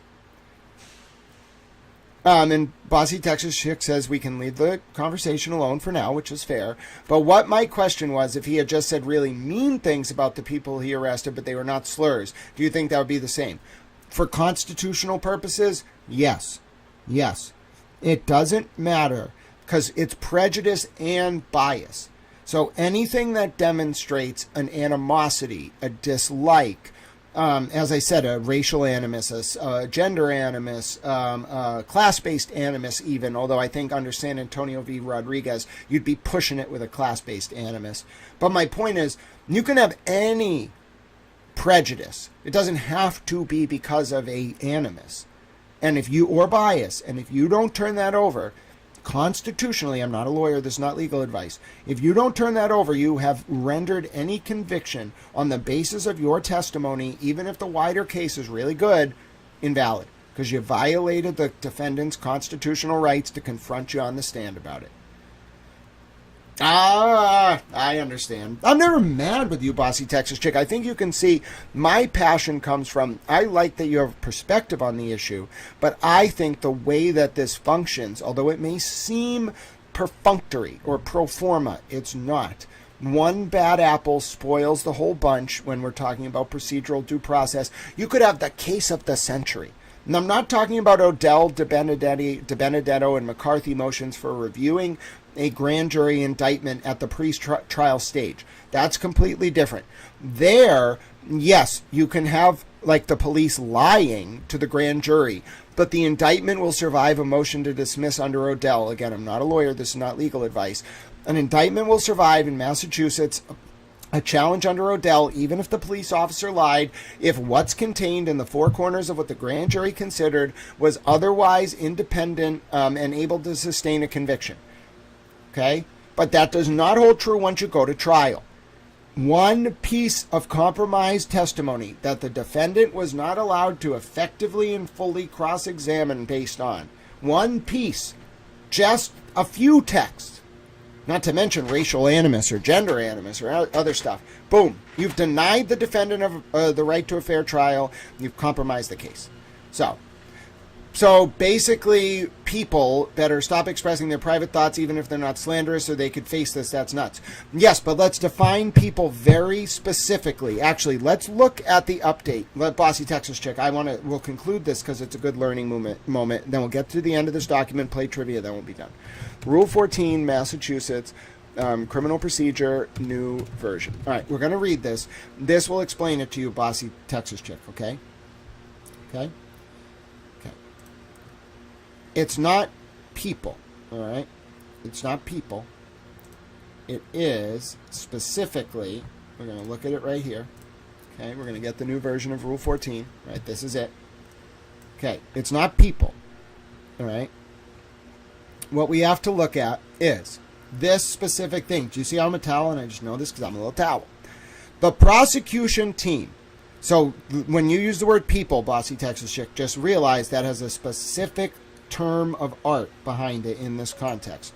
For the purposes of this rule, the prosecution team includes all persons under the prosecuting office's direction and control, or persons who have participated in investigating or evaluating the case and either regularly report to the prosecuting office or have done so in the case. The prosecution team includes, but is not limited to, personnel of police departments or other law enforcement agencies who were or are involved in the investigation of the case before or after charges were issued, or were or are involved in the prosecution of the case. B. Personnel of other governmental agencies who, in conjunction or collaboration with the prosecutor, were or are involved in the investigation or prosecution of the case. C. Forensic analysis, crime laboratory personnel, and criminalists employed by or retained by state or local government who were or are involved in the investigation or prosecution of the case. D. Victim witness advocates and investigators employed by the prosecuting office. And E. Members of joint state and federal law enforcement offices, law enforcement task forces who were or are involved in the investigation or prosecution of the case. Now, here's what they had to do. The prosecutor has a duty in each case to inform each member of the prosecution team whom the prosecutor has reason to believe may be in possession of items or information subject to this rule of the discovery and preservation obligations required by this rule, and to inquire of each such person as to the existence of any such items or information. The prosecutor has a duty in each case to collect and to disclose to the defense all items and information required by this rule that are in the possession, custody, or control of the prosecutor, the prosecuting office, or any member of the prosecution team. When the prosecutor learns of items or information subject to disclosure which cannot be promptly copied or made available for inspection by the defense, the prosecutor has a duty to promptly notify the defense of the existence and, if known, the location of these items or information, and to instruct an appropriate member of the team to preserve those items or information until they can be disclosed. When the prosecutor learns of items subject to disclosure that have been destroyed, lost, altered, or which have otherwise become unavailable, or items or information subject to disclosure that a member of the team will not provide the prosecutor has a duty to promptly notify the defense of the destruction, loss, alteration, or unavailability of the items, or the refusal to provide the items or information. The judge may inquire of the prosecutor what actions were taken to achieve compliance with this rule. Investigative material. The prosecutor shall disclose to the defense and permit the defense to discover, inspect, and copy each of the following items and information, provided it is relevant to the case and in the possession, custody, or control of the prosecutor, the prosecuting office, or any member of the prosecution team. Any written or recorded statement and the substance of any oral statement made by the defendant or a co-defendant. The grand jury minutes and the written or recorded statements of a person who has testified before a grand jury. The names, addresses, dates of birth, and known contact information of the Commonwealth's prospective witnesses and LE witnesses, written or recorded statements of persons the prosecutors may call as witnesses, and notes of interviews by law enforcement with persons the prosecutor may call as witnesses, unless contained within a disclosed statement or report. The names, business telephone numbers, business email address, and business address of law enforcement witnesses. Intended expert opinion witness. Such discovery shall include the identity, CV, list of publications, of each intended witness, and all reports by the witness. All photographs, video, and audio recordings or other tangible objects, all police or investigative reports, and all intended exhibits. Reports of physical examination of any person or of any scientific test or experiment. A summary, for autopsies, or like if you get injured. A summary of identification procedures and all written, recorded, or oral statements made in the presence of or by an identifying witness that are relevant to the issue or identity or to the fairness or accuracy of the identification procedures. Scope. The prosecutor shall disclose to the defense and permit the defense to discover, inspect, and copy all items and information favorable to the defense in the possession, custody, or control of the prosecutor, the prosecuting officer, or any member of the prosecution team. Items and information subject to this section must be disclosed without regard to whether the prosecutor considers the items or information credible, reliable, or admissible, and without regard to whether any such information has been reduced to tangible form. Oh, God. The disclosure of any unwritten or intangible information shall be memorialized as soon as there is a reasonable opportunity, manner, and means to do so. Whoa, that's why they wrote that Devers letter. They wrote that Devers letter, this one. The one that Madison V. Marbury posted. They wrote this email to Morrissey knowing it would force him to turn it over in Rule 14. Oh my God, it was a memorialization of an intangible communication. Oh my word.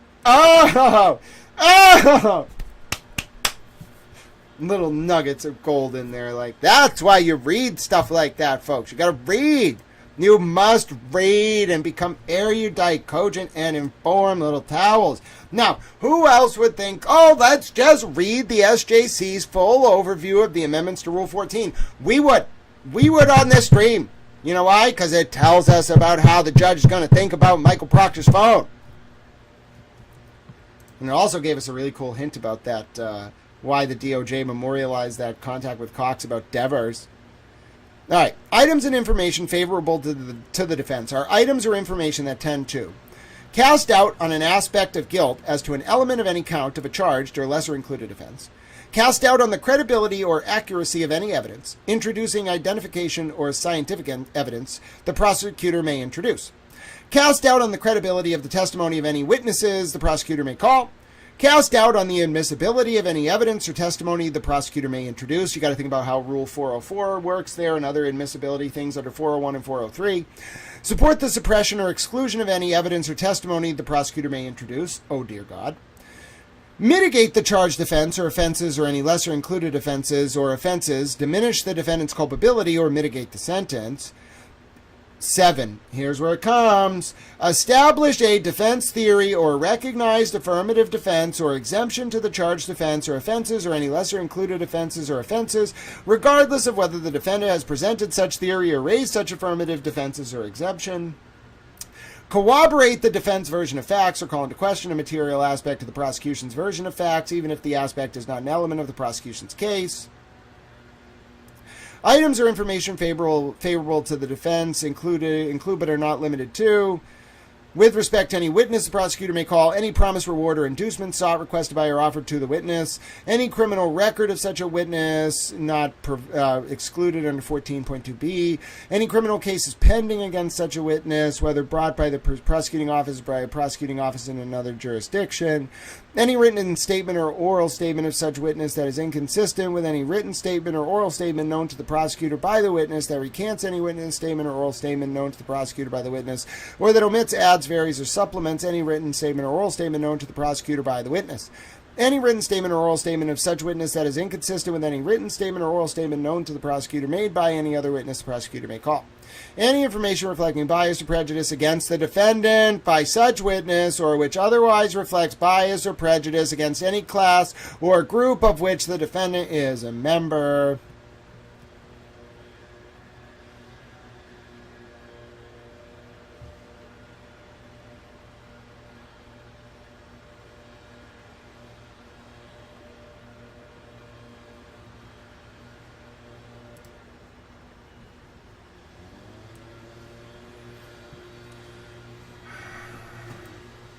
No, bossy Texas chick, can affect the outcome because the charges are going to get dismissed. Not just because of Proctor, but because of what Tully did and Kate did. These charges are likely going away. Kate and the state didn't just violate these rules, in my opinion. They did it flagrantly. They never complied with these rules, and now that all this stuff's coming out, the cases are going to collapse, and guess who's going to be with the egg on their face? Kate Peter, Brian Tully, Michael Morrissey for letting them do it. It's wrong. They screwed it up. Yep, it's gross, bossy Texas chick. If you value justice, imagine how some of the victims feel. If you value justice, if you value accountability, you see it slip away because they couldn't comply with basic procedural due process.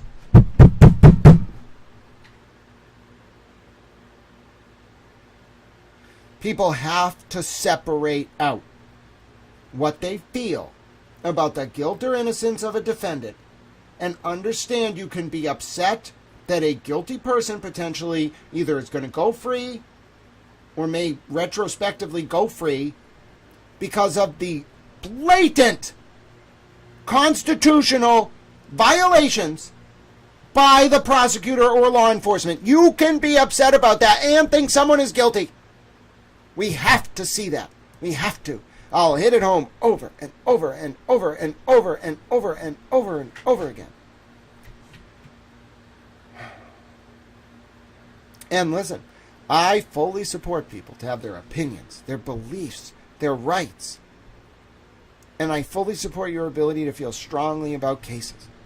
But just remember, someone can think someone is responsible for an action and fault the prosecutor or the LEO for making it impossible for the victims to get justice.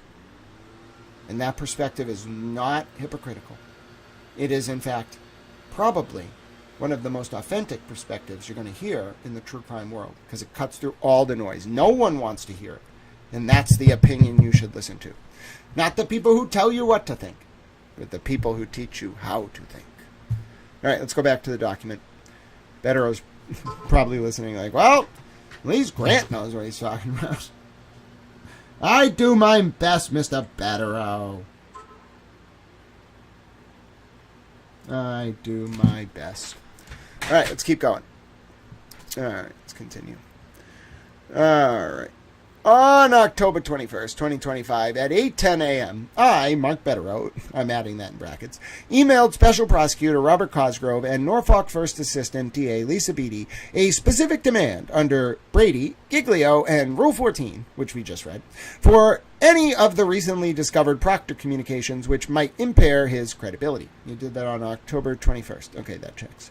On October 21st at 2025 at 11:10 p.m., they had quite a day of meetings, Mr. Cosgrove responded that he would not provide the defense with the requested information. Ooh, that's not good.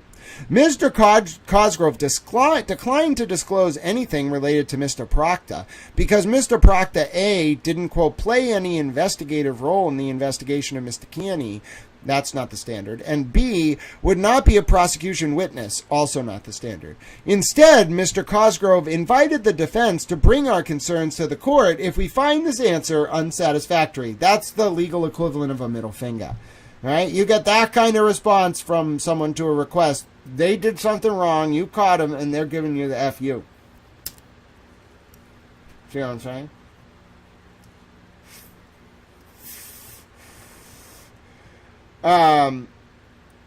No, JF5, other way around. Therefore, they have all the legal standing in the world to go through his private phone and use it all for their defense. It's an extremely permissive, expansive, very liberal, literally liberal, like democratic Rule 14. It's very pro-defendant. It's so pro-defendant, it's almost unimaginable. No conservative state would ever have a rule like that. Ever. Ever.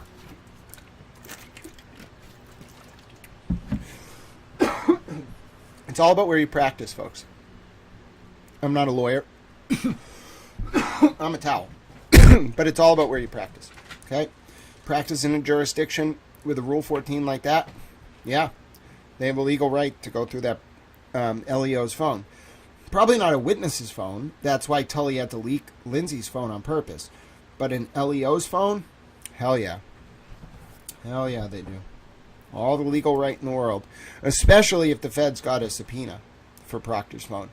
Then they have all the right in the world to get it. And the Proctor can't hide anything because the feds did an end run around what he would normally do, delete it and claim ignorance. Can't delete it if the feds have a copy. Would the LE have to agree? No, JI-25. It's you agreed to uphold the Constitution. When you it's not in your employment contract. You swear when you're literally you swear an oath to the Constitution. You're a constitutional you're a deputized constitutional officer, basically. The Constitution has powers that are imparted on certain branches. You becoming a law enforcement officer, you are swearing an oath to the Constitution to become a member of the executive branch, which is deputizing you to enforce the law on their behalf. So, yeah. No, it doesn't have to be in your contract. You swear, and this is part of the Constitution, basically. It's the Massachusetts SJC's interpretation of your obligations as a law enforcement officer and as a prosecutor under the Constitution. It's called Rule 14, but Rule 14 is not like a sui generis, self-generating document. It is an interpolation of the Fourth Amendment, basically, and the Sixth Amendment and some other amendments, and all the common law precedent in this jurisdiction about how those rights function. Nope, bossy Texas chick. They obtained Lindsay's phone under the promise of redacting it. They made an oral promise to redact the phone. They obtained the phone with the consent of that, based on that agreement. It was a stipulated agreement that they could obtain her phone if they redacted a litany of information. Mello agreed to the provision. Tully took the phone. Tully violated the agreement and didn't have to comply with Rule 14 to do this. He was not mandated by a court order to turn it over. He just did it sua sponte on his own accord because he wanted to help Jen McCabe. Absolutely different situation. Yep. And so they with Proctor, there's an obligation for him to turn it over, not for it to be made available to all the defendants. With Lindsay, there wasn't even an obligation to turn it over. They promised her they would redact it. She made a stipulated agreement based on their promissory conditions. That's called an oral promise. It's not contract law. I'm not a lawyer, but it's like an oral promise. You say, you do something if I do this. Okay, I'll do it. When you make that oral promise, it gets incorporated by reference into the consent agreement that you used to get the phone. They just violated it. They weren't required to give this over under Rule 14, Lindsay's phone. They didn't fight for it like they are with Proctor to protect it, only give over certain things. They just gave it over entirely unredacted. I know. It got so... yeah, bossy Texas chick. You know what else Proctor did? Oh, you probably shouldn't have walked down this road, my friend. Oh, bossy Texas chick. I don't know why you're doing this, my dear friend. I know you're trying to make a point, but you got to stop defending these people. Just it's a sinking ship. I'm not going to tell you what to believe, but I can't let you make statements like that and not correct it. And the correction is going to brutalize you. I'm not pleased with having to do this. I just wish people would understand. No, Proctor did not put her phone down right away. No, he did not. He leaked stuff to Kate Peter, who put it on the internet. All right, privileged attorney-client communications. He leaked to Kate Peter, who put them on the internet. Clearly, in my opinion. You want to see them? You want to see them? I'll show them to you. I'm unabashed, bossy Texas chick. I don't like that I have to do this, but I have to make the point. I have to. I'm sorry. Where do you think that email came from, bossy Texas chick? That one on your screen? From Karen Reed to Alan Jackson, August 28, 2022. Michael Proctor found that on Karen's phone. How did I get it? I found it on Twitter. Who do you think Michael Proctor leaked it to? Kate Peter. So, no, he didn't. It's my opinion. Alright? But no, at a bare minimum, what I'll state as fact is that Michael Proctor did not respect the integrity of Karen Reed's phone. There's only one person in the world who had that email outside of Karen and her lawyer. Michael Proctor. The statement about how Proctor, the second Proctor came across attorney-client privilege information, he put the phone down, and they have proof. No, he didn't put the phone down. And whatever proof they have, he lied about. Because I'm telling you right now, that email from Karen Reed to Alan Jackson only came from one person. Michael Proctor. And that got leaked publicly. Not to me. I found it on social media. I know where I found it, I think. I probably have a record somewhere. Not to me. He leaked that to someone else who leaked it publicly. That's outrageous. That's outrageous. Absolutely outrageous. Absolutely outrageous. He did not put that phone down. He copied the email. A privileged attorney-client communication. He didn't just share it with the prosecutors. He leaked it. Outrageous. Simply outrageous. No, not a problem, Bossy Texas Chick. Listen, and with Bossy Texas Chick, right? Bossy Texas Chick is a great devil's advocate. So Bossy Texas Chick forces me to defend my position, which I like. I'm never upset with Bossy Texas Chick. We have amazing debates. It's always the same style. Bossy Texas Chick presents a position that she wants to hear me kind of go at. I get mad at Kate Peter and start going at Bossy Texas Chick's position because I'm mad at Kate Peter or Brian Tully. It's never about Bossy Texas Chick. This specific example, though, really rings true. Like Michael Proctor, I don't understand what that unit was doing, okay? I don't understand why they treated Lindsay's phone like that.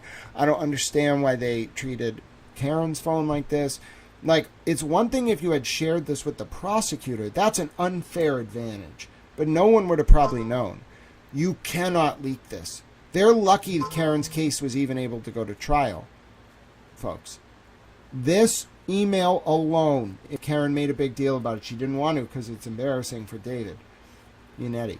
That email alone could have got all her charges thrown out. Never should have been public. Completely inappropriate. However you feel about Karen's guilt, she could have got her. No, not a problem, Bossy Texas Chick, in the sense that I didn't mean you. You can say whatever you want. But if I let that comment stand about Michael Proctor just shutting down looking in Karen's phone, like that, I have to address it. Because there's documented historical proof that not only did Proctor not stop looking, he made a copy of the attorney-client email and someone leaked it publicly. It could have only come from Proctor executing that search. So, and that's what I more meant. If you just made a statement I thought was something that was I disagreed with, I wouldn't have that moment of like, no, I can't let the historical record say that. I have to correct it. It's not your opinion. It's just a matter of the record, and that's what gets me, going. So, all right, let's keep going. All right, here we go. 26. Mr. Cosgrove's refusal to disclose specifically demanded evidence which substantially undermines Mr. Proctor's credibility and the integrity of the investigation, deprives Mr. Kearney from relevant evidence of, deprives Mr. Kearney from relevant evidence of, it deprives someone of, deprives from Mr. Kearney relevant evidence, but if it's going to deprive Mr. Kearney, it would be depriving him of. But you could say deprives from Mr. Kearney relevant evidence which may support his defense. See matter of a grand jury investigation, 245 Mass, pin site 641, 653, 2020. Quote, ultimate admissibility of the information is not determinative of the prosecutor's Brady obligation to disclose it. Right, we knew that from reading Rule 14. You can tell the SJC did not intend it only to be admissible evidence. What's the prosecutor going to do, a 401, 403 analysis and then rule everything's inadmissible so he never turns it over? That would not work. 401 and 403 is the balancing test between probative value and prejudicial or whatever conditions. It's the test for admissibility of evidence. FRE 401, 403 is the example. MRE 401, 403 is probably the corresponding state example. They don't always line up, but sometimes Talmom will critique me because I'll be analyzing something and be like, it's FRE 401, 403. And she'll be like, that's not right. That's the federal rule. So now I've started saying, or the state equivalent, because every state has some kind of version of the model federal rules. That's why they teach evidence based on, in Crim Pro and all this stuff, and Crim Law based on the MPC, the Model Penal Code, and the federal rules of evidence. You don't teach to the jurisdiction, you teach to the model rule. Maybe in jurisdiction-specific classes you teach to the jurisdiction, but on the whole, law school is meant to help you practice law in any jurisdiction, not just one jurisdiction. The bar isn't really about any one jurisdiction. Passing the bar doesn't make you suited to practice in Massachusetts. You need to actually know Massachusetts. It's very hard. Just passing the bar in Massachusetts is not enough, or in any state, because the bar is just, you can be a lawyer, basically. That doesn't mean you know the state that you're practicing well enough. Like, your score on the bar is not an indication of your ability to apply state law and precedent. I'll tell you that. That's earned experience, in my opinion. All right, evidence in the DA's possession, custody, or control, which impairs Mr. Proctor's credibility by revealing his poor character, his racist and homophobic beliefs, his investigative bias, his making of false statements, and or which advance Mr. Kearney's defense that the investigation itself was corrupt, rife with conflicts, lacked integrity, and or conducted in bad faith, constitutes Brady material that must be provided to the defense.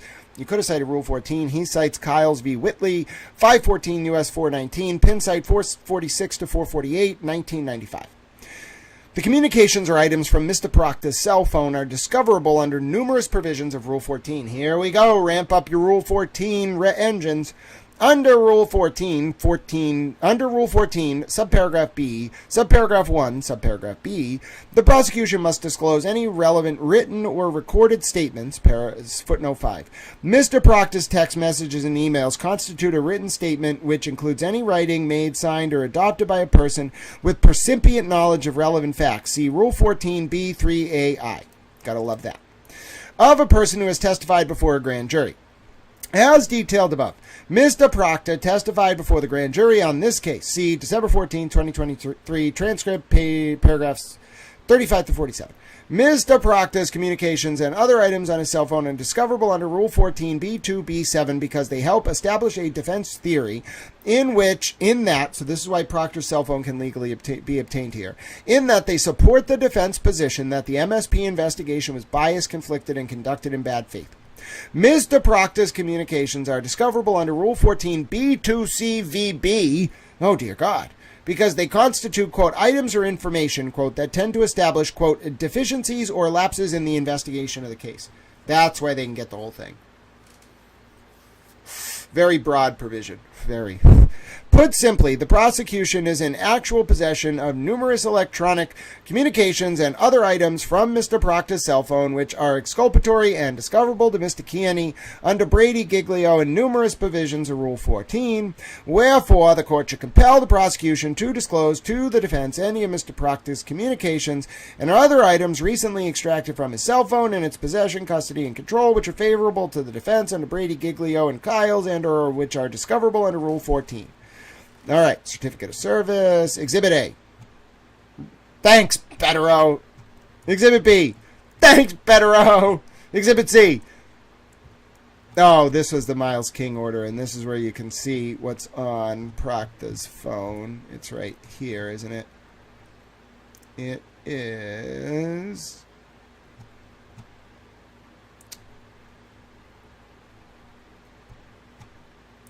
Where is it? Where is it? What does this say here? Oh, okay, here's what that site is. On July 2025, Proctor's counsel filed a motion and amended motion for clarification, so that was recently, which noted that Proctor changed phones in February 2024, did not preserve his old phone, and after activating his new phone, used an auto-delete feature. Counsel proffered, therefore, regardless of the time frames for the court's order to be clarified, it's unlikely that Mr. Proctor has any relevant information. Oh, God. Oh, no. Oh, no, that's a material misrepresentation to the court. Oh, no. Oh, they're so screwed. Holy shit. Whoa.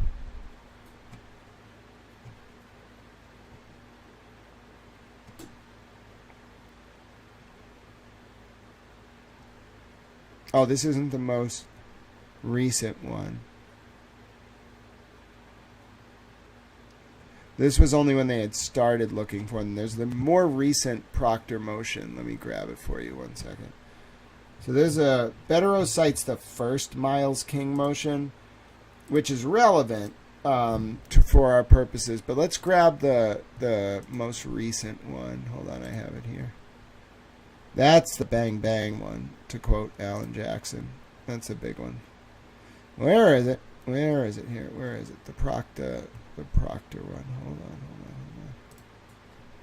Is this Kearney's motion? Yeah, it's Kearney's motion. Where's that Proctor filing? Come on now. Got it. I'm a little towel. All right, thank you to Dee Dee. Dee Dee is on Team Docket Rocket Stars, honorary founding member. Team Docket Rocket Stars. Take a look. This is what I thought Betero was going to cite. This was the more recent one.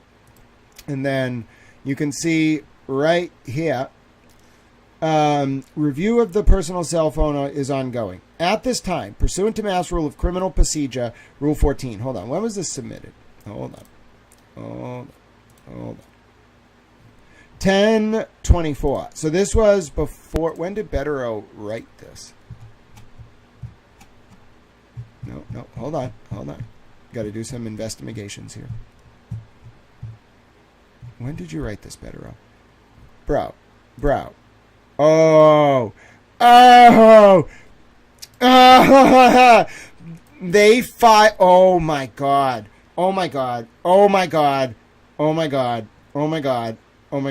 This is wild. That can't be a coincidence. Holy shit. They filed this. Betero couldn't attach this because they filed it right after. Oh, that's crazy. Look at this. Betero submitted this on this date. He couldn't include this because they submitted it right after. I was like, why isn't this one in there? He only had the report. Am I right about this? Let me just double check. What date was this one? Hold on, let me double check. This was October 16th. Yes, I'm right. They sandbagged Betero. Oh, he must be pissed. Do you understand what they did?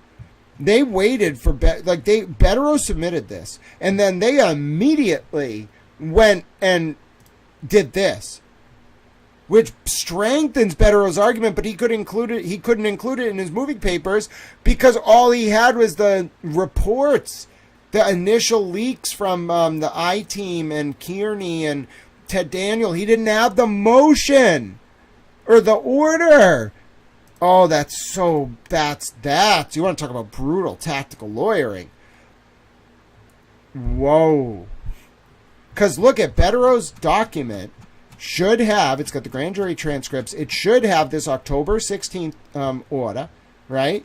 And then it should have, or motion, and then it should have this. This is key to his argument. The October 24th motion and order for Proctor's phone. That's where we get the stuff about the real confirmation about the sensitive information of intimate body parts, the SA victim's name. They sandbagged Betero. Oh, wow. That's crazy.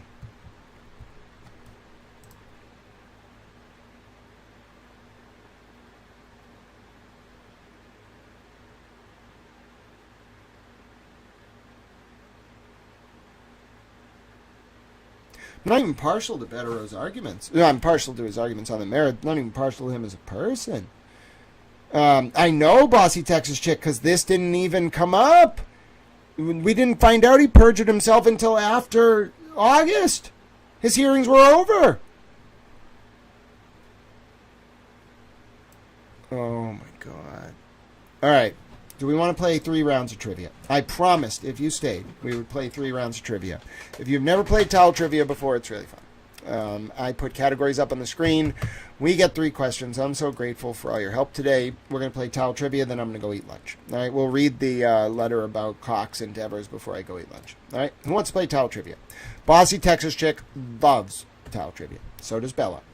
Now, it's been a long time. All right, it's been a long time coming. And I'm Little Towel. Now you might be saying to yourself, sir, you tell us that quite often. Well, you know what? Maybe I'm happy because I was worried I wasn't going to be able to eat today, and now I'm going to be able to eat because you're all so kind, and you helped me get, hopefully, my bank balance up, and I did it, and I'm a little towel, and I'm going to go eat and be a happy little towel, okay? But we're going to play Trivial Pursuit first, okay? Little towel trivia. Now, the way we play towel trivia is this. You did great job arguing, Bossy Texas Chick. You are super towel. The way towel trivia works is thus. Okay, I put a question up on the screen. If you get the answer right in the chat, and you're the first person to get it right, and I also get it right, you get a point. If you get the answer right subsequent to the first person, according to the chat on my screen, you get half a point.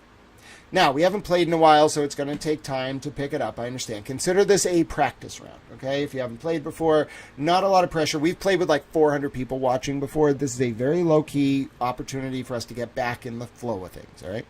Now, if I get the question wrong, all right, and you get it right first, you get double points, 2 points. If I get the question wrong and you get it right after that, you get a full point, all right? We're playing 3 rounds today. 3 rounds, all right? Maybe 4, depending on how I'm feeling, all right? So there's going to be multiple choice answers up on the board. All right. The way that it works, there's multiple choice answers up on the board. You're going to pick 1, 2, 3, or 4. All right. Okay. You're going to see answers 1, 2, 3, or 4. You pick 1, 2, 3, or 4 in the chat. If you're right, you're right. If you're wrong, you're wrong. Now, we haven't played towel trivia in a while. This is the return. It is very low stakes today. All right. We're playing low key. We're just getting back into the swing of things. All right. Nobody's going to be expecting a lot. I'm not even expecting a lot of my own abilities. All right, I haven't played in a while. I'm feeling a little towel rusty. You know what I'm saying? Towel rusty. All right, here we go. We're going to start with the daily challenge. I know some of you are excited. When you have your rally, I give you permission to play my song on the megaphone. I don't know what kind of rally people are having, but good for you. Have some kind of towel rally. I think that's hilarious. All right, here we go. We are ready, little towels. I'm going to shrink the chat on the screen a little bit because it will help the questions be a little larger. And if you've been waiting for the return of towel trivia, now is your day. Okay, this is your moment. This is your day. I'm excited. I'm thrilled to have you with us. I'm a little towel. All right, here we go. Towel trivia about to begin. Oh, no. Yeah, Jim, what's really fun about it is they're procedurally generated, so nobody knows the answers. We sometimes get repeats, but nobody knows the answers. It's just kind of like, see if Towel can get it. It's almost like you're playing against me. I can never get double points, right? But if I get a lot wrong, oh, there's a lot of points up for grabs. If I get a lot right, well, like you're basically playing against me, so that means there's less opportunity for double points. It ends up being a really fair way to play. It all kind of balances out. Internet speed does impact things. And by the way, the chat, the answers, based on this phone, okay? This is the official scorekeeper. All it has running is the YouTube, so let's do it. All right, get ready. Our first round in Towel Trivia. For our first round of Towel Trivia in a while. The first question coming up, ladies and gentlemen. 3, 2, 1, and we're back. What Tony-winning musical based on a movie tells the story of a complicated romance between an Irish musician and a Czech musician? What Tony-winning musical based on a movie tells the story of a complicated romance between an Irish musician and a Czech musician? Is it Once, Rent, Mamma Mia, or Spring Awakening? Once, Rent, Mamma Mia, or Spring Awakening? I'm going Rent. It's Once.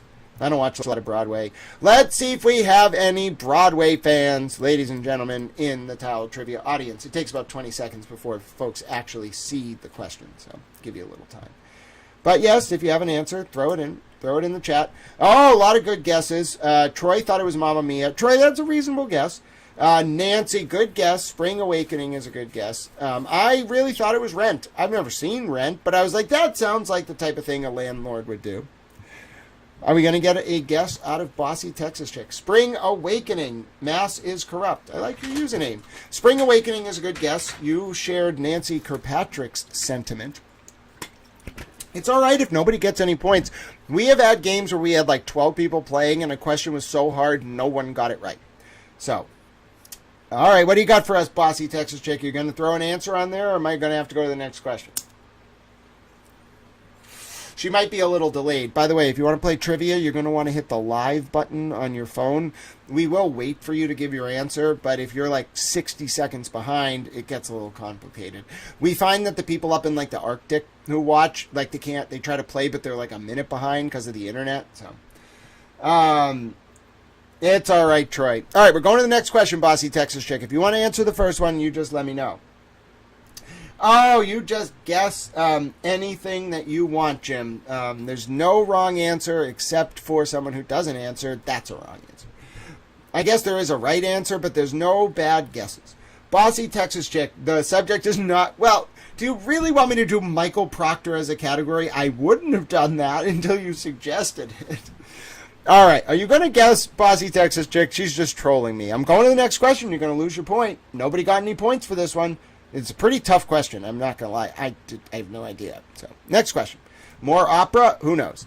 What Czechoslovakian-born woman was sworn in as the first female U.S. Secretary of State in 1997? Yes, ladies and gentlemen, which Czechoslovakian-born woman was sworn in as the first female U.S. Secretary of State in 97? Elizabeth Boumellier, Madison Albright, Condoleezza Rice, Hillary Rodham Clinton. Oh, ladies and gentlemen, I believe they called her Madeleine Albright.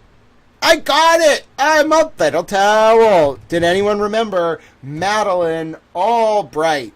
Now, I got to give you about 20 seconds because that's about how long it takes for the question to go up on the stream. But did anyone know it was Madeleine Albright? Yes, Nancy picks up a full point for being the first one to know it was Madeleine Albright. Jim, very good guess. Boumellier does sound Czechoslovakian. Troy, very good guess as well. I could have thought that Elizabeth Boumellier was Czechoslovakian. You never would have known. But yes, it looks like Nancy is our big winner that round, along with Little Towel. Both of us got Madeleine Albright. Mass is corrupt. Yes is a good answer. Yes, good job indeed. I wish I could give you a point for yes, but next time, just say Madeleine Albright, you get half a point, just for saying it. Even if someone else has already said it, you still get a point, half a point. Next question. Bossy Texas chick before we move on. Good job, Bella. I always knew Bella was a member of the government. Bella's in the kitty CIA. Bella is Bossy Texas chick's little kitty. She's in the CIA. Bossy Texas chick and Bella, I get half a point. Let's go to our next question. Which long-distance runner who won 3 gold medals at the 1952 Helsinki Olympics was nicknamed the Czech Locomotive? Which long-distance runner who won 3 gold medals in 52 at Helsinki was nicknamed the Czech Locomotive? Was it Emil Zatopek, Paavo Nurmin, Jan Hulza, or Sergei Bubka? It was... I have no idea. Clearly Emil Zatopek. I got it! I know my Czechoslovakian history, ladies and gentlemen. The answer was number 1, and Towel came through and got the full point. I am clearly a Czechoslovakian expert. You would this is why it's hard to play against Towel. Excellent job, Masses Corrupt, coming in, grabbing the full point.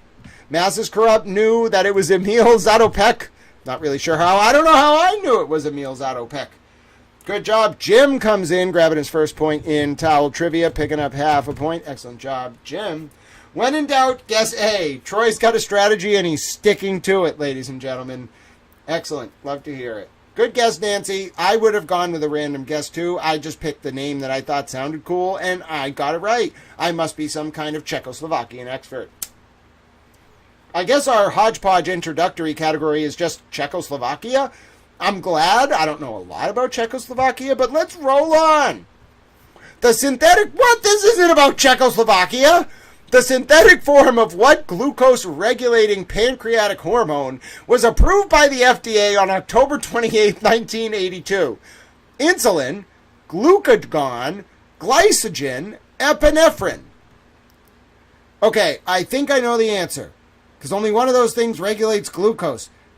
I don't know if it's a pancreatic hormone.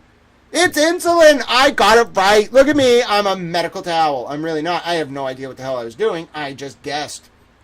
Troy, are you going to stick with your strategy? Is it going to betray you this time? Troy, if you actually take your own advice, you're going to win.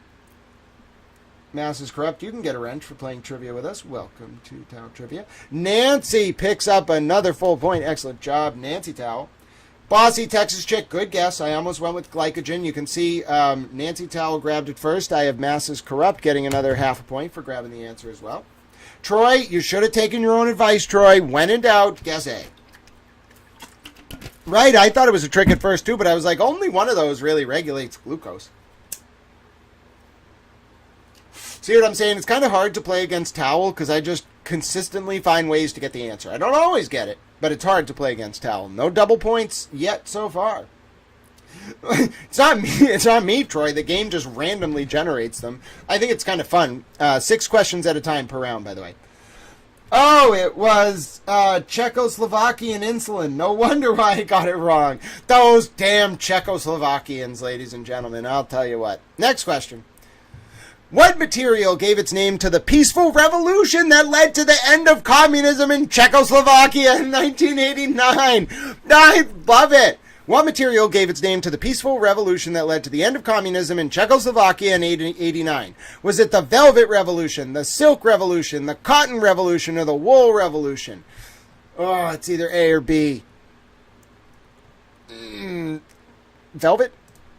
It was Velvet! I got it right! I've been to Prague. I have been to Prague. I stayed across from the astrological clock. I knew it was something like kind of with a very interesting feel, and silk isn't as texture-based as velvet, so that's why I went with velvet. I've been to that square. I have been to the square where they started the Spring Revolution. Nancy gets the full point, ladies and gentlemen. Excellent job, Nancy. That was a tough one. Mass is Corrupt coming in, picking up another half point. Mass is Corrupt is on the podium, ladies and gentlemen. Excellent job, folks. That was a tough one. This is a very Czechoslovakian-centered category. If you've ever wanted to learn about Czechoslovakia, well, now is your chance. Bossy Texas Chicken Bella, good guess. Good guess. Troy's like, that's it. I've given up. I'm just going A when I don't know the answer now. Hold on. What did I got ad-merked on my own stream. Hold on. Nancy is good at this. Jim says, I'm boycotting anything that comes from Czechoslovakia after this. I think it's a Czech Republic now, but all right. Here we go. Last question in this round, little towels. Let's do it. The head of which Prague-born author is immortalized in a gleaming 35-foot-tall sculpture composed of 42 shifting layers? The head of which Prague-born author is immortalized in a gleaming 35-foot-tall sculpture composed of 42 shifting layers? Karel Purkny, Franz Kafka, Jaroslav Verona, or Milan Kundera? Show me Kafka. It was Kafka. I got it right. I'm moving to Czechoslovakia, ladies and gentlemen. I am a naturally born Czech person, apparently. I have become imbued with the knowledge of Czechoslovakia. Mass is Corrupt. Excellent job grabbing a full point there. Franz Kafka, number 2, was indeed the answer. Troy got screwed. He got baited with the choice A and absolutely got ruined. I'm sorry, Jim. Hello, got a secret you can keep it. Great to see you, my dear friend. You are up on the leaderboard with half a point. Excellent guess. Franz Kafka was indeed the answer. Is the Velvet Underground Czechoslovakian? I don't know. I guess we could ask Google. Hold on. Is the Velvet Underground Czechoslovakian? I don't know. We'll find out. No, the Velvet Underground was an American band. They are not Czechoslovakian. However, their music deeply influenced a non-violent revolution in Czechoslovakia in 1989, which was subsequently named the Velvet Revolution because of this connection. The band's influence was so significant that former Czech President Václav Havel, who was a fan, even smuggled a copy of the band's album into the country. Oh my God, they inspired a revolution. Oh, wow. Bossy Texas Czech, I never would have known that, my dear friend. Wow, you learn something new every single day, and that is one I never would have saw coming. Oh, little towels. Wow, look at that. Exactly. That's why we love Trivia Masses Corrupt. We used to play this all the time. We would learn the most interesting things. I tell you what right now. Now, let me get your scores somewhat legible. Sorry, there's a tiny font. This is the score after round 1. Now, if you have never played Towel Trivia, the way we play is you compete over 4 rounds. We're going to do 4 rounds before I go to lunch because I'm so grateful for all your support. And you try to make the leaderboard. Now, we have some new faces. We have some old faces. It's great to see you. As you can see, leading the charge, ladies and gentlemen. Yes, Jim, I'll try to bring trust me, trivia has a lot of fans. There's been a lot of discontent in the Tower world that we stopped playing trivia. I just wasn't feeling well. I'm going to try to play more often. Now you can see why folks love it. It's very, very interesting. We have like side quests where we learn things. There's all these connections. You go away from it, like, one, you end up learning without it being boring. And two, it's fun. It's collaborative. It's sort of a way to explore different domains of history and geography and arts and literature with people who want to do the same thing, and it's fun. So we like it. Yep, the underground is the movement. The velvet is self-explanatory. I think they actually had velvet curtains, if I recall, like draping over the square. I think I took a tour about it. If I recall, it wasn't just the Velvet Underground. Like when they took over, and it wasn't nonviolent, by the way. They all got shot. It was a bloody massacre, but they won. And they overthrew the communists, the damn commies. But they hung velvet drapery. That's why I got the answer right. I had a memory of being in the square where the students overthrew the Prague government. I have a distinct memory of standing there. Then I remember the tour guide being like, "Ah, yes, they hung drapery or something," and it was velvet. So, yes, trivia helps keep my brain fresh too. But let's look at the scores. Heading into round 2, ladies and gentlemen, after our warm-up trivia round, it's the return of Towel Trivia. We have Towel, 5 points, the top of the leaderboard, enjoying himself today. Second place, we have a two-way tie. Nancy Towel up there with 3 points. A first-time Towel Trivia player, also, Mass is Corrupt, tied with Nancy. Second place, congratulations. Excellent job after round 1. In third place, we have a 3-way tie. Lots of people just getting on the board. It is Bossy Texas Chicken Bella, Jim, first time up on the board, and Got a Secret You Can Keep It. Welcome back, my dear friend. Half a point each. Thank you for playing with us. Got a Secret You Can Keep It. As you know, the way Towel Trivia works is you can come in, leave anytime. Your points stay up on the board, and then I read them all out at the end of our round. So 3 more rounds to go for today's return of Towel Trivia. I'm excited. You're excited. Let's do it. All right, next round. Now, this next round, now we start going into rounds where I actually pick the topic. So I haven't picked a topic in a while. If you're unaware, this is going to be a double bonus round. The way double bonus rounds work is I pick a topic that is something I know a lot about. All right? Not like, we get a little specific sometimes. And then if I get the question right, same scoring as always applies. I get a point, you can get a point, etc. If you're first, half point for any right answer after that. But if I get it wrong and you get it right first in the chat, 4 points to you. 4 points. If you get it right subsequent to that first person, 2 points. So you can make up a lot of points. It can shuffle the scoreboard. It's a really interesting way to play. Now, originally, I was going to troll Bossy Texas Chicken and make today's bonus category Michael Proctor. But we're not doing it. We're going to do something that I think is more interesting, which is the music of Julio Fulio. Okay? So today's double bonus category is the music of Julio Fulio. Of course, recently deceased. His trial is going right now. So this might be a hard category for some of you. The music of Julio Fulio. All right. Is everybody ready? The category is going to be the music of Julio Fulio. 10-second countdown. 9, 8, 7, 6. Category's about to start. If you want to do your last minute research, now's the time to do it. It's going to be pretty hard. The music of Julio Fulio. Let's go. First question. Which genre aligns closely with Julio Fulio's work? Would you call it classical? Would you call it hip-hop? Would you call it country? Or would you call it jazz? So this is the category of the genre that most closely aligns with Julio Fulio's work. Classical, hip-hop, country, or jazz. Now you would call it drill, which is closer to rap, but it has hip-hop influence. And the answer is number 2, ladies and gentlemen, hip-hop.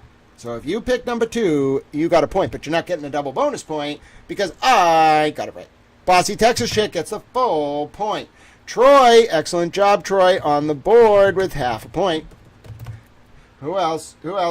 Nancy picking up another half point. Nancy knows her Julio Fulio. Excellent job, Nancy. All right, good job with that one. We're going to the next question. Let's see if it gets a little harder. Decent question. I still think a better answer is rap there than hip-hop, but decent question. Next question. Which city does Julio Folio originate from?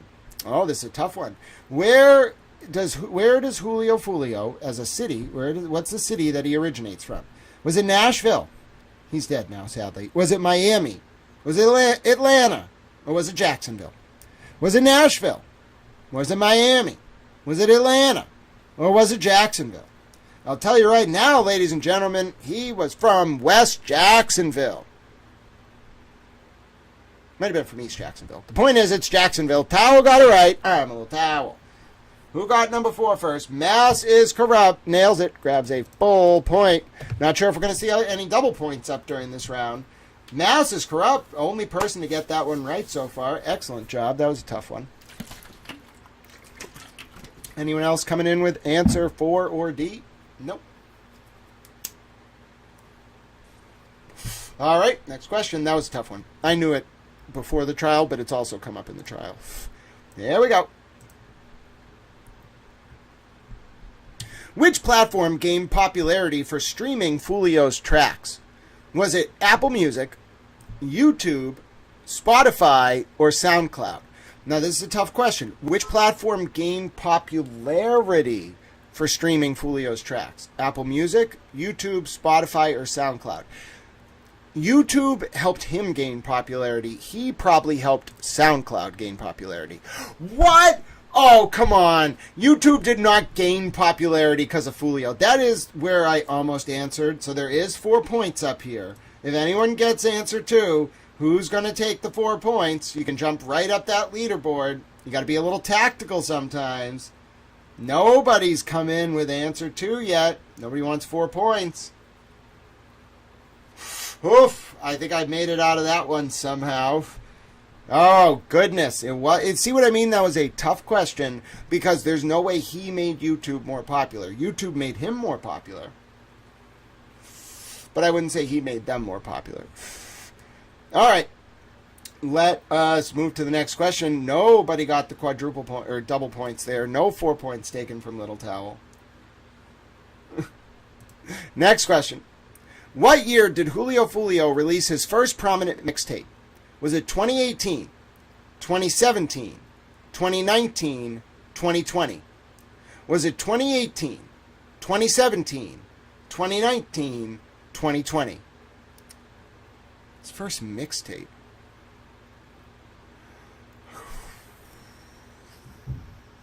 I don't know. It could go back a year. So I'm going 2019. 2018, I was 1 year off. All right, who's going to pick up the 4 points just for guessing right? I know I'm giving up 4. I managed to avoid it so far. Troy picks up 4 points. Congratulations, Troy. Heck, Troy did it. He went with his gut. He guessed A, and he got 4 points. That's how you do it, Troy. Jumping right up the leaderboard. You are now in a tie for second place. Excellent. Very impressive. Well done. Anybody going to pick up the 2 points? If you pick answer A, you will pick up 2 points. We're practicing towel trivia. We haven't played in a while, so.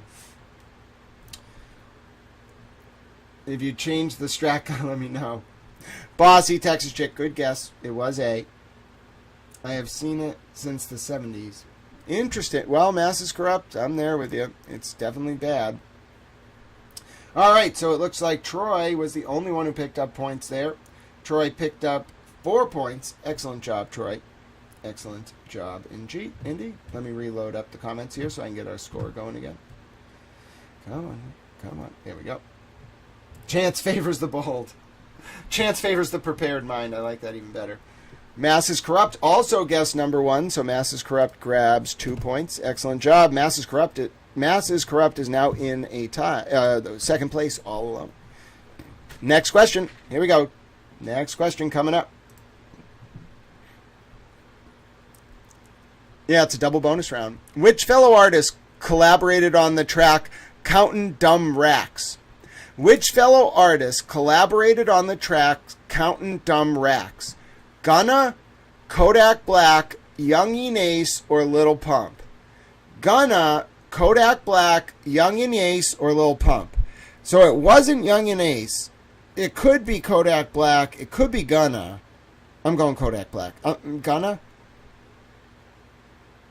No! Wait, they collaborated together? I don't think that's right. They were ops. Hold on. Cotton, Dumb, Rax, Foolio. Is that actually a song? I'm checking.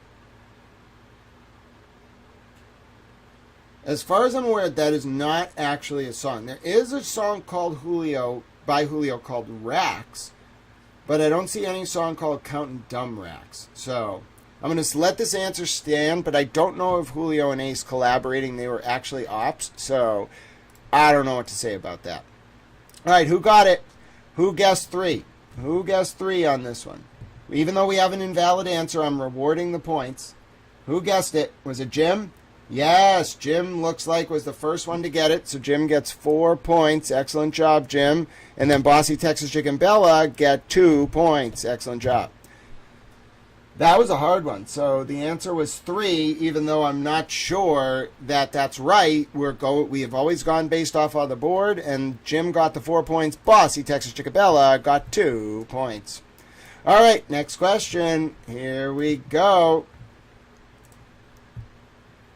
What notable event inspired the lyrics of When I See You? What notable event inspired the lyrics of When I See You? A movie premiere, a music festival, a birthday celebration, a personal loss. A movie premiere, a music festival, a birthday celebration, a personal loss. It's actually both 3 and 4. Oh, come on. It was Ace's friends getting killed at a birthday celebration. But I guess personal loss was the better answer. So who guessed number 4? Mass is Corrupt takes the lead, grabs 4 big points, jumps into first place, ladies and gentlemen. Who else? Troy picking up 2 points. See, I told you double bonus rounds are dangerous for Towel. Jim picking up 2 points. We got a lot of movement on the scoreboard here. Nancy picking up 2 points. Also a lot of movement on the scoreboard. And Bossy Texas Chickabella picking up 2 points. All right, let me rearrange the scoreboard. We got a 3-way tie here for third. Towel's still on the podium. But people are charging. I'll tell you right now, people are charging. All right, so let's take a look at the scores. Here we go. There are your scores. With 2 rounds to go, 2 rounds played. Mass is Corrupt takes the leaderboard position, pole position, wearing the crown. 9 points, their first ever towel trivia competition, and they are in the lead, 9 points. Second place, you know him as Little Towel. He's a Little Towel. I have 7 points, holding strong. In third place, serendipitously enough, we have a 3-way tie, 6.5 points each. Nancy, Troy, and Jim rounding out the podium. Right off the podium, but charging hard, Bossy Texas Chickabella, 5.5 points. In fourth place. And in fifth place, got a secret. You can keep it, half a point. All right. Excellent job so far. We have 2 rounds to go.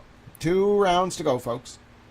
2 rounds to go. Let's go back to the main page. I'm going to pick a trivia. All right. I'm going to pick one. Let's see. We are going to do world capitals, ladies and gentlemen. World capitals. Yes, you heard it here first. World capitals. You heard it. I spelled capitals wrong. Doesn't matter. World capitals. World capitals, ladies and gentlemen. That might actually be spelled wrong. Let me just look up how to spell the word capitals. All right. World capitals. It's with an A. Of course it's with an A. World capitals. All right. There we go. We are doing world capitals, ladies and gentlemen. This is a tough category. It can get tough when we do world. This is not a double bonus category. I'm not proclaiming myself to be an expert, but we're doing world capitals. Here we go. 10-second countdown. About 7 seconds now. We're going to play some towel trivia. We have 2 rounds left today. Who is going to take the crown? It's been a nice return, nice low-key return to towel trivia. I'm enjoying it. Helps me kind of get back into the rhythm. Maybe we can play more often depending on how I'm feeling. But let's keep doing it. Troy's like, I'm doomed. All right, let's do it. World capitals.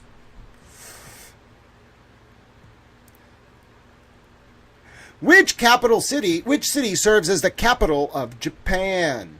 Which city serves as the capital of Japan? Is it Tokyo, Seoul, Beijing or Bangkok? Well, Bangkok is Thailand, Beijing is China, Seoul is South Korea, which means the answer, ladies and gentlemen, even though I didn't need to do by process of elimination, it is Tokyo. Yes, Towel picks up a much needed point. All right, who's going to be the first one to get it? Who picked Tokyo? Bossy, Texas Chickabella are the first ones to pick it up. They get a full point. Jim picks up half a point. It's ferocious competition right now. Troy picks up half a point. Every half a point matters. And Nancy picks up half a point. Excellent job, folks. Seoul is a tempting answer. I can see it. It's very close in proximity to Tokyo as well, but it is South Korea. Next question. I'm excited. What other world capital questions can they throw at us? I think I got Nancy as well. Yes, I did. Next question. What city is the capital of Egypt? What city, ladies and gentlemen, what city is the capital of Egypt? Is it Algiers, Cairo, Nairobi, or Riyadh? Is it Algiers, Cairo, Nairobi, or Riyadh? Well, Riyadh is Saudi Arabia. Nairobi is Kenya. Algiers, I think, is in Monaco or Morocco. It's Cairo. I got it, Little Towels. I'm a Little Towel. Mass is corrupt. Gets a full point. First one to get Cairo. Bossy, Texas Chickabella pick up half a point. Who else? We got Jim picking up half a point. We got Nancy and Troy both picking up half a point, keeping things interesting in the races. All right. Getting ready to move to our next question here. Moving right along in the penultimate round of Towel Trivia's return. Having a good ferocious competition. Really intelligent players today. Yeah, it's interesting, Jim. They kind of bait you a little bit. They want to see if you know they're not even in the same country. It's interesting. If they did it within the same country, though, that would actually be really hard. Watch, now we're going to get one of those. Next question coming up. Here we go. Which city functions as the capital of Mongolia? Is it... So Mongolia, folks. Is it Ulaanbaatar, Astana, Seoul, or Hanoi? What city functions as the capital of Mongolia? Is it Ulaanbaatar, Astana, Seoul, or Hanoi? Well, it's not Seoul or Hanoi. It sounds like it could be one or two. Astana sounds like it's in Turkey. I'm going Ulaanbaatar. It's Ulaanbaatar, ladies and gentlemen. I picked up the full point. Who else? Bossy, Texas Chickabella, first one to get that. Full point. Mass is corrupt, picking up half a point, retains their lead, but it's getting close. Jim picks up half a point. Who else? Troy picks up half a point, and Nancy picks up half a point. Excellent job, folks. Keeping things interesting. That was a tough one to get right. You don't hear about the capital of Mongolia every day, I'll tell you what, but you do on Towel Trivia. Next question. What city stands as the capital of Bhutan? Ladies and gentlemen, what city stands as the capital of Bhutan? Is it Thimphu, New Delhi, Kathmandu, or Dhaka? Is it Thimphu, New Delhi, Kathmandu, or Dhaka? Show me Thimphu. I want to go to Bhutan. Show me Thimphu. It's Thimphu, ladies and gentlemen. Towel knows the capital of Bhutan.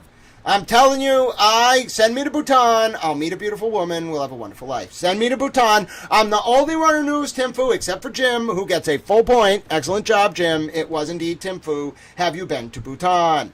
Nancy also knew it was Thimphu. Nancy has clearly been to Bhutan. I'm sorry for the rest of you. You aren't allowed to come to Bhutan with me, Jim, and Nancy. We're off on an adventure. Someone call Nunya. We need a ship. See what I mean? I just know the capital of Bhutan. I don't know why, but it's certainly interesting. Maybe I'll meet a woman from Bhutan one day. I'll be like, I want to go to Thimphu. She'll be like, I'm from Thimphu. And then she'll be like, how do you know that? And I'll be like, oh, I'm just, you know what I'm saying?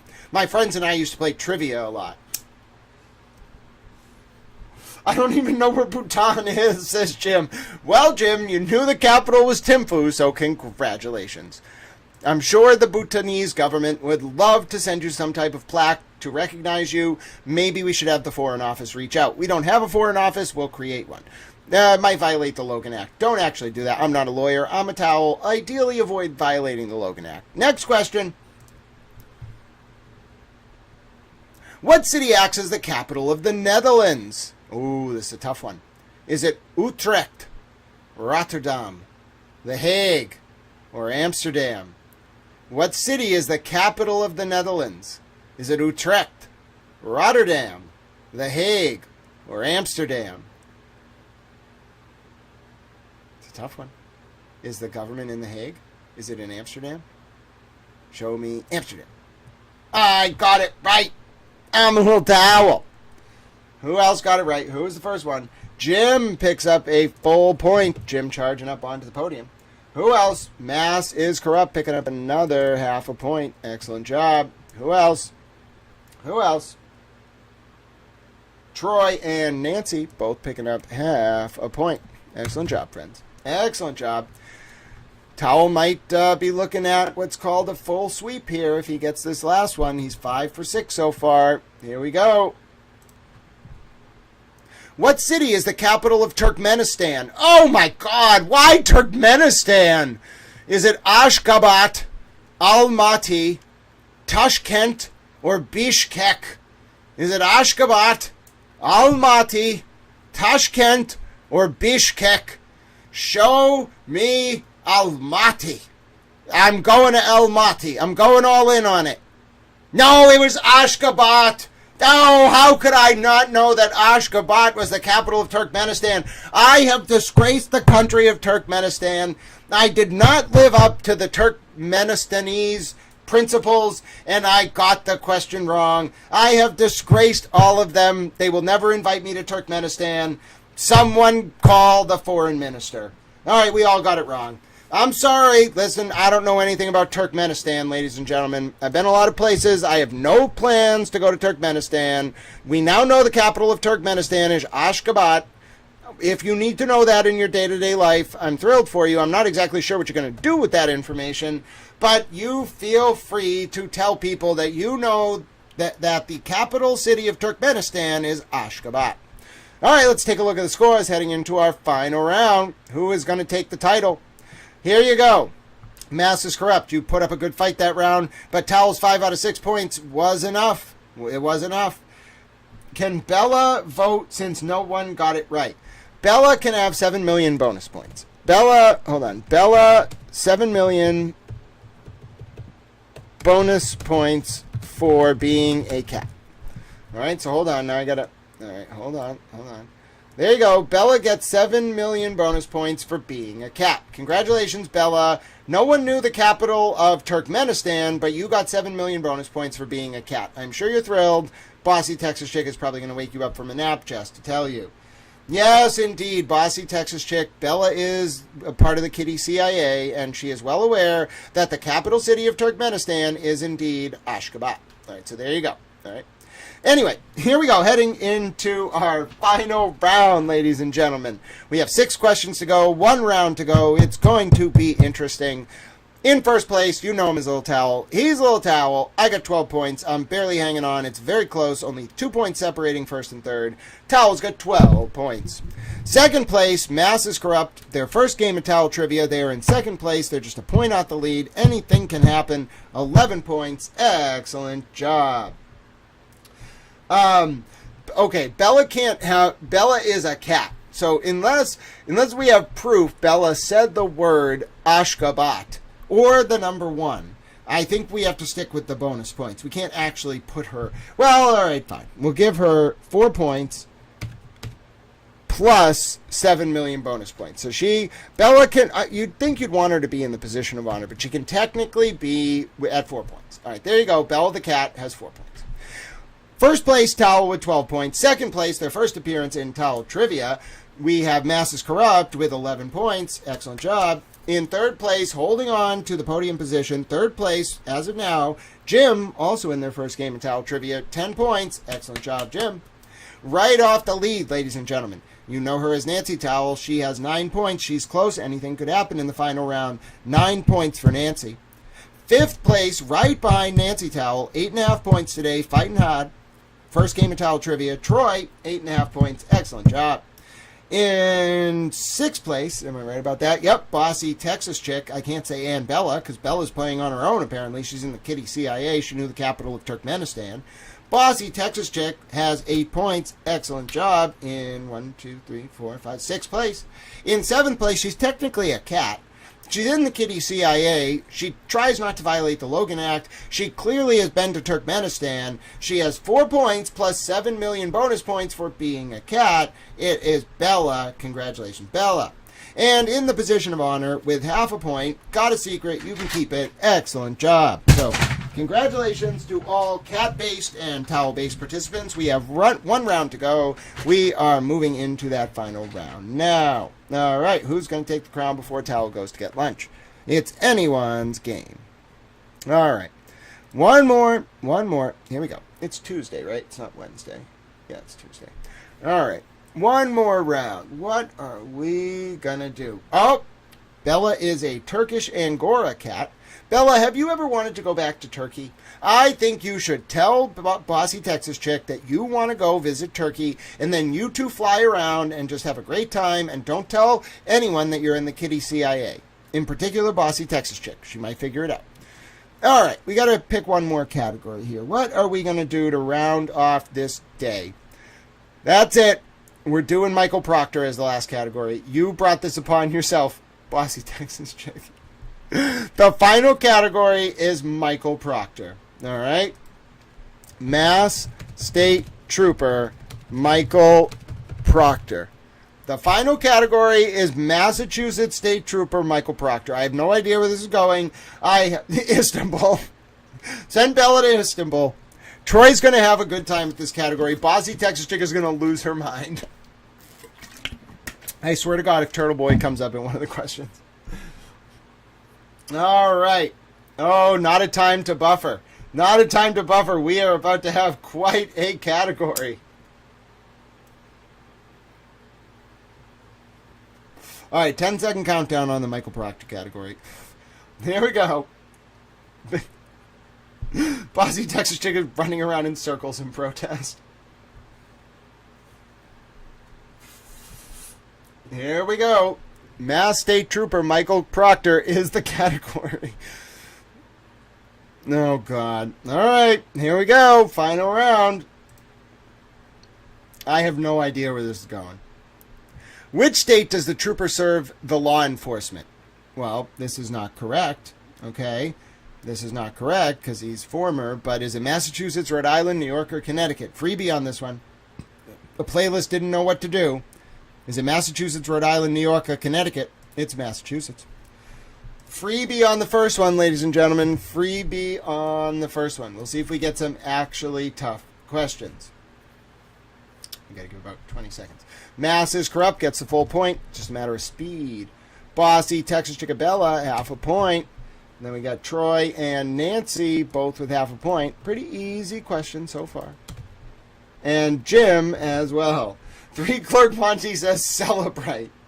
Oh, that would have been a funny category, but that actually could be really hard because Celebrate is like an international company. They do a lot of work. Their software has all these different components. That'll be a fun one for another day, though, but it could get very technical. All right, next question. What type of law enforcement role did Michael Proctor hold? Was he a sheriff, a federal agent, a city police officer, or a state trooper? Was Michael Proctor a sheriff, a federal agent, a city police officer, or a state trooper? What's the answer, ladies and gentlemen? I think we all know it was state trooper. Yes, indeed. Another easy one, but who is going to be quick on the draw? Sometimes it's about being quick draw McGraw. Mass is corrupt. Got that high-speed internet, picking up the full point. Bossy, Texas Chickabella, half a point. Troy, half a point. Nancy and Jim, half a point. All right, they've been pretty easy so far. Nothing super technical. I'm not sure this thing can't even do a super technical question, but it's all been pretty obvious, pretty easy. Hasn't really attacked him. Let's see what the bot says next. Take it away, bot. Uh-oh. What investigative duty has Michael Proctor been notably involved with? Financial fraud detection, environmental protection operations, a homicide investigation, or cybersecurity enforcement? Financial fraud, environmental protection, homicide investigations, or cybersecurity enforcement? I think it might be number 3. Yes, it is, ladies and gentlemen. Nothing too difficult, but if you weren't paying attention to the case, I don't know if you'd get these. Mass is corrupt, picking up another point, keeping it close. Troy picking up half a point. Towel of the above. Bossy, Texas Chickabella, half a point. Jim and Nancy, half a point. All right. All right, next question. They've all been pretty down the middle, pretty fair. I wouldn't say I've seen anything inappropriate so far. Next question. Next question. Here we go.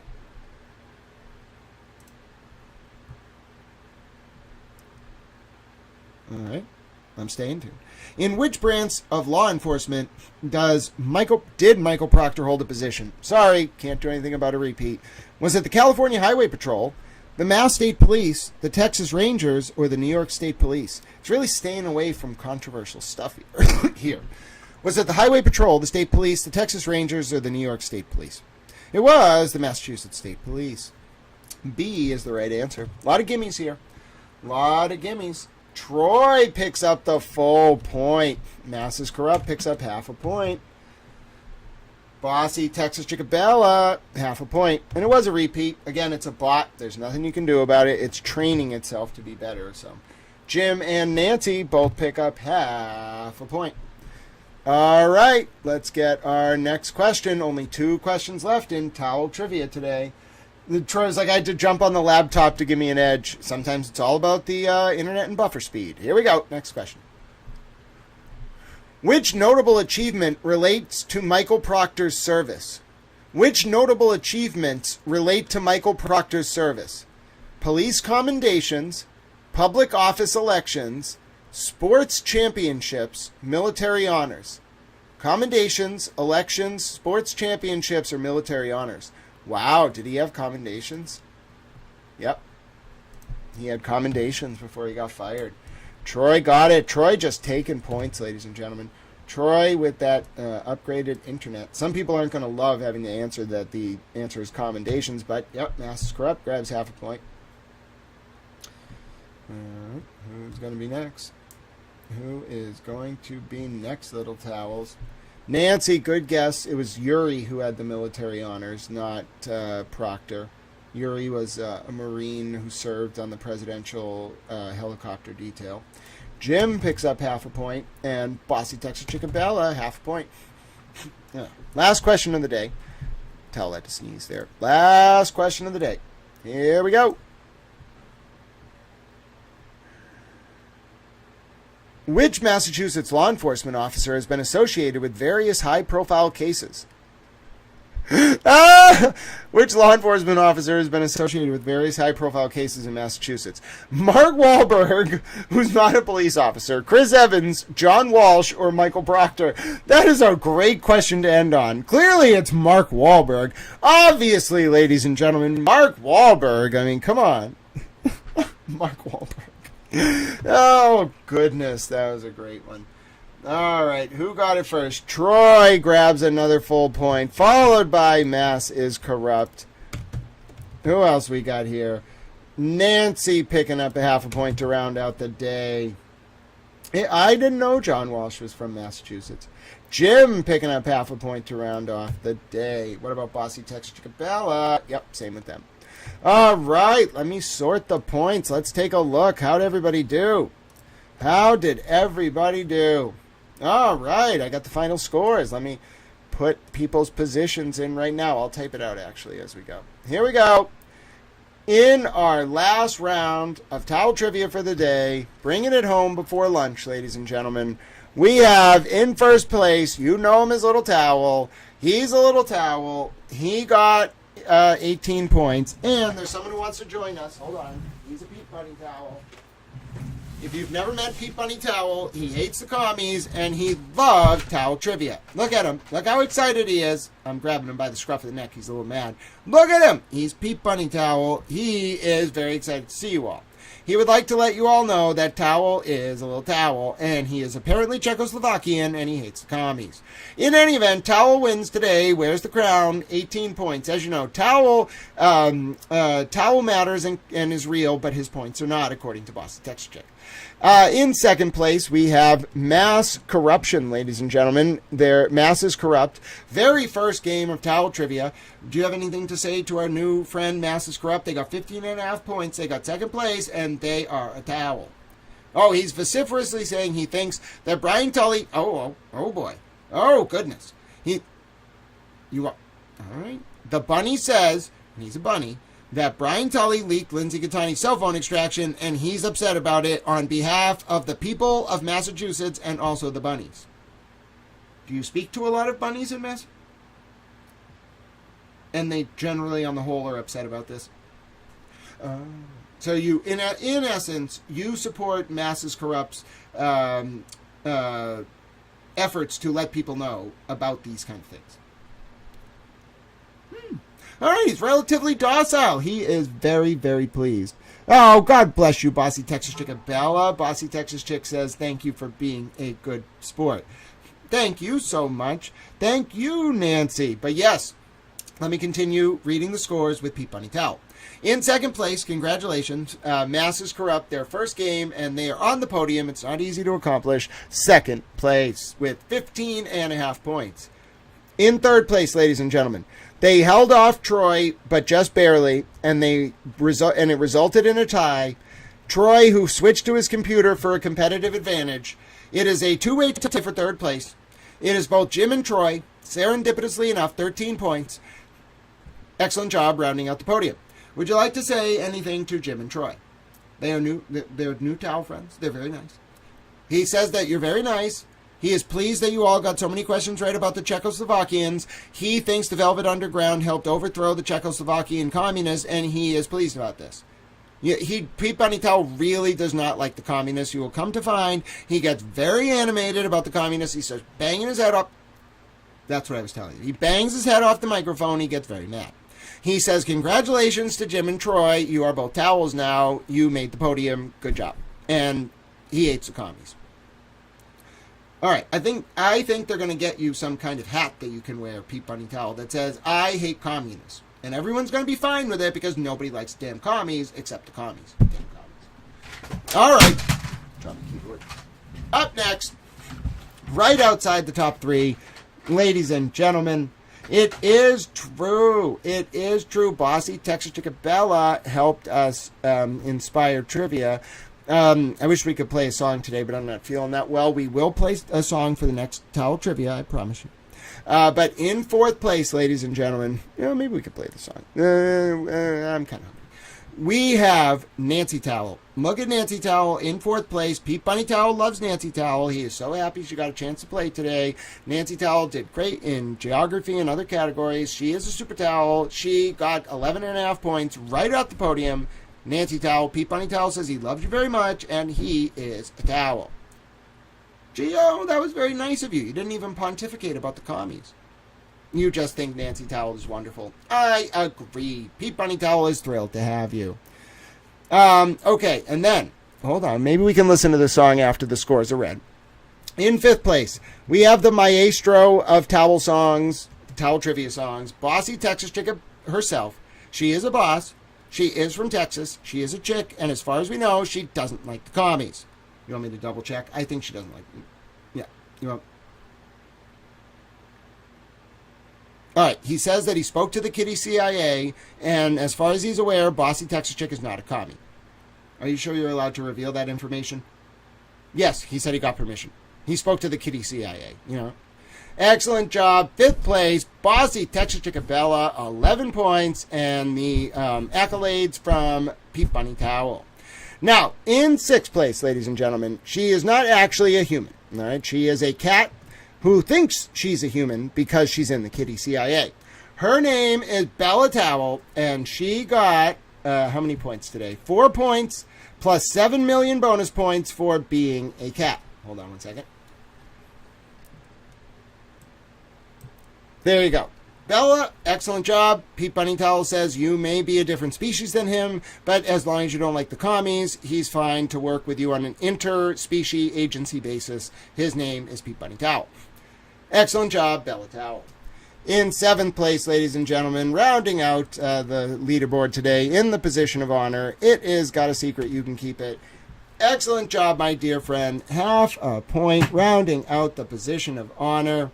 Excellent job. Now, I think Pete Bunny Towel has changed his mind. He would like to hear the song. So we're listening to the song. No. I see what I mean, bossy Texas chick? We're listening to the song. All right, everybody, get excited. You're going to get to hear the song for the first time. If you've never listened before, it's a wonderful song. Maybe you'll get incorporated into a version of it at some point. Who knows? I'm just a man holding a stuffed towel. I mean, you're not, well, he is a stuffed towel, technically. But I'm just a man holding a stuffed Pete Bunny. Now, he is a Pete Bunny. I am a towel. He's also a towel. All right, that's the song. Listen to it. Take it away, bossy Texas chicken Bella.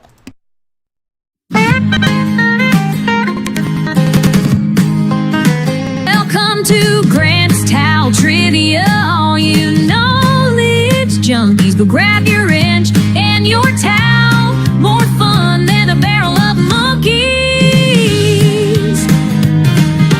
Grant and his cigar is on the screen with a smile. He's got lots of questions, so we'll be here a while. All of us contribute in our own special way, and it doesn't matter who wins at the end of the day. We're the top community, and we won't stop. Steph is at the top, she never does flop. Ollie, Ruth, and Nancy are sprinting towards the finish line. Kitty's 1993 is not too far behind. Tater, Bug, and Dewdrops are smart and so kind. One family, we're family. Ruth and Captain know their stuff. Jeff's waiting on the clue. Claudia's got the answers, but Bunny does too. Lydia's sharp as a tack. Death Potter's on the ball. Sometimes we grumble when our scores get called. Now Harvard Yard keeps guessing answers that ain't up on the board. Don't ask me how, but she just scored. Bossy Texas Chicken Bella are in last place again. They're always at the bottom, but one day they will win. That's alright.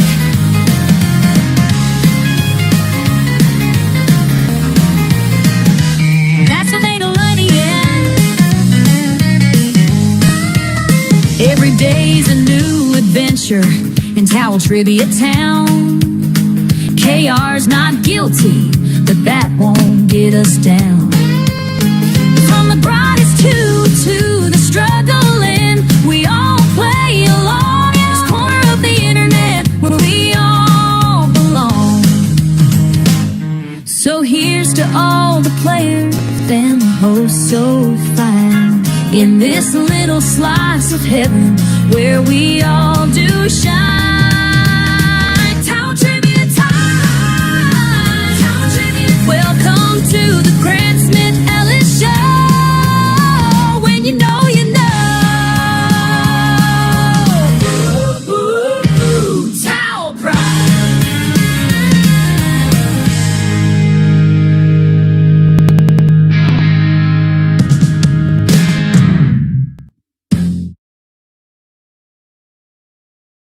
How nice was that little towel? Pete Bunny Towel loves that song. That was wonderful. He's so pleased. He's happy. Oh, friends, what a day. Well, thank you very much for all of your support today. It means so much to me. If you're new here, if you've been here before, this is a public information service.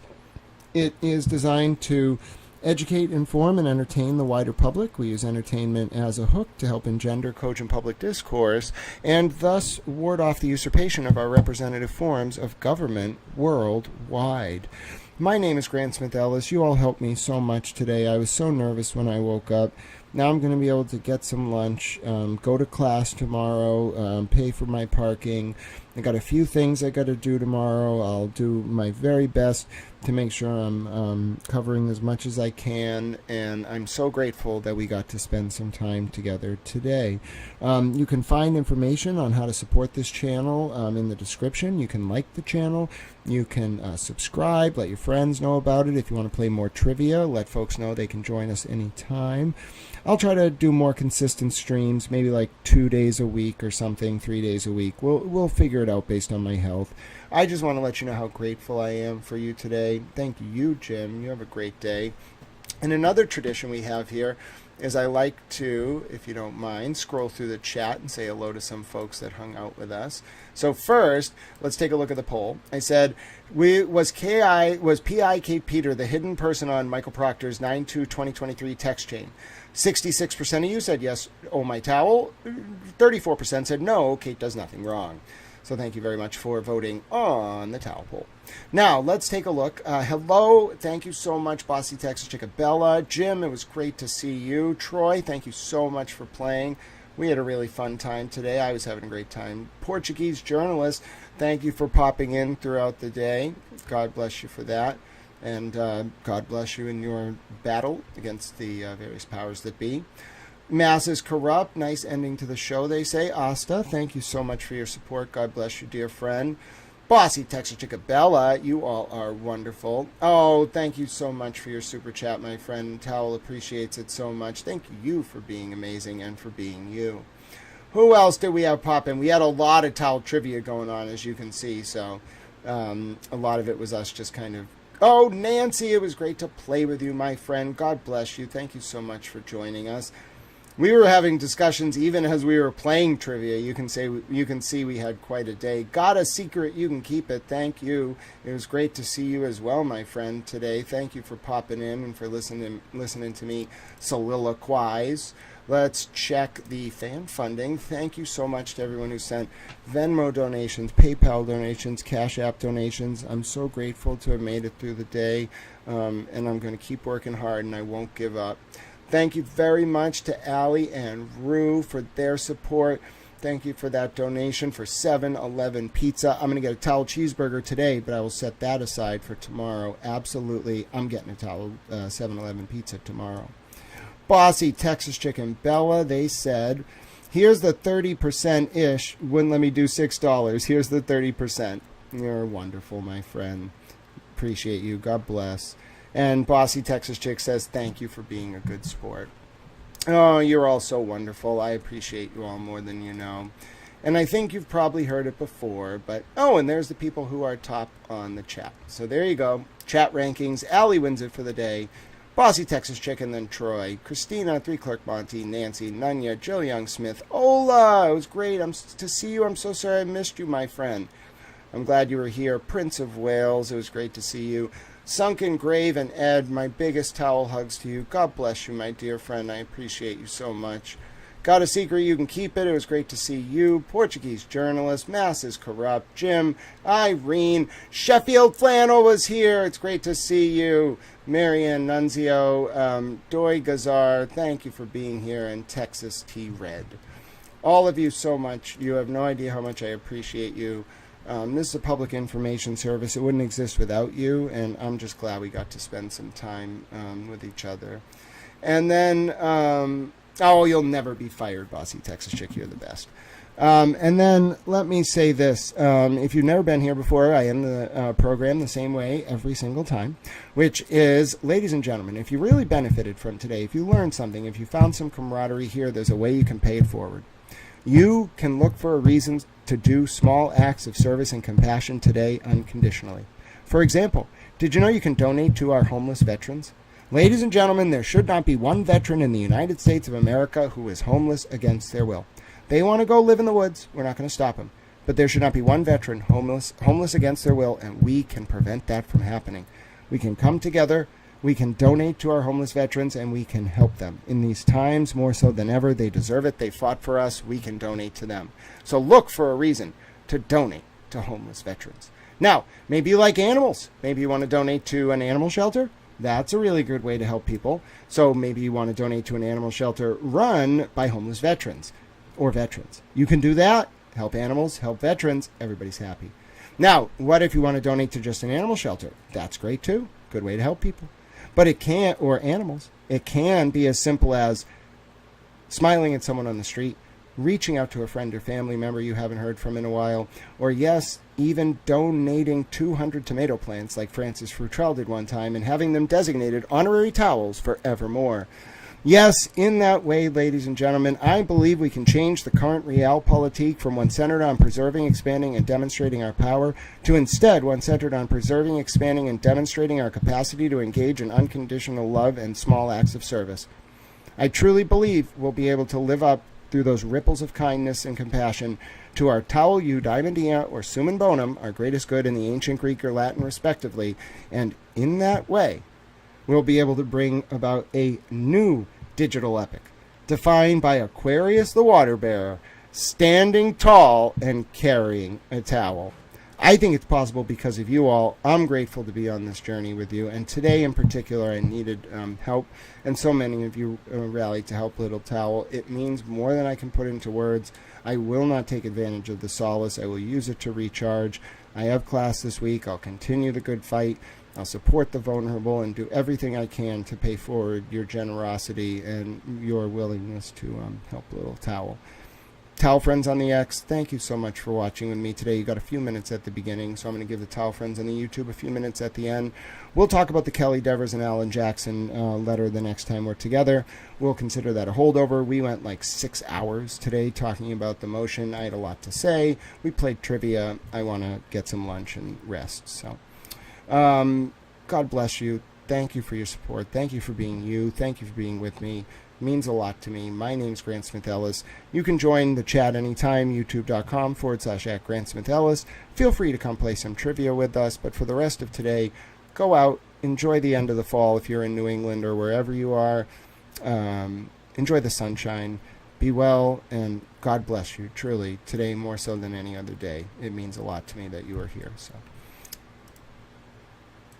All right, Towel Friends on the YouTube, I'm so grateful that I got to spend time with you today. I'm so grateful that we're in each other's lives. I'm so grateful that I see you all being so compassionate to each other, and on days when I need it, how compassionate you are to me.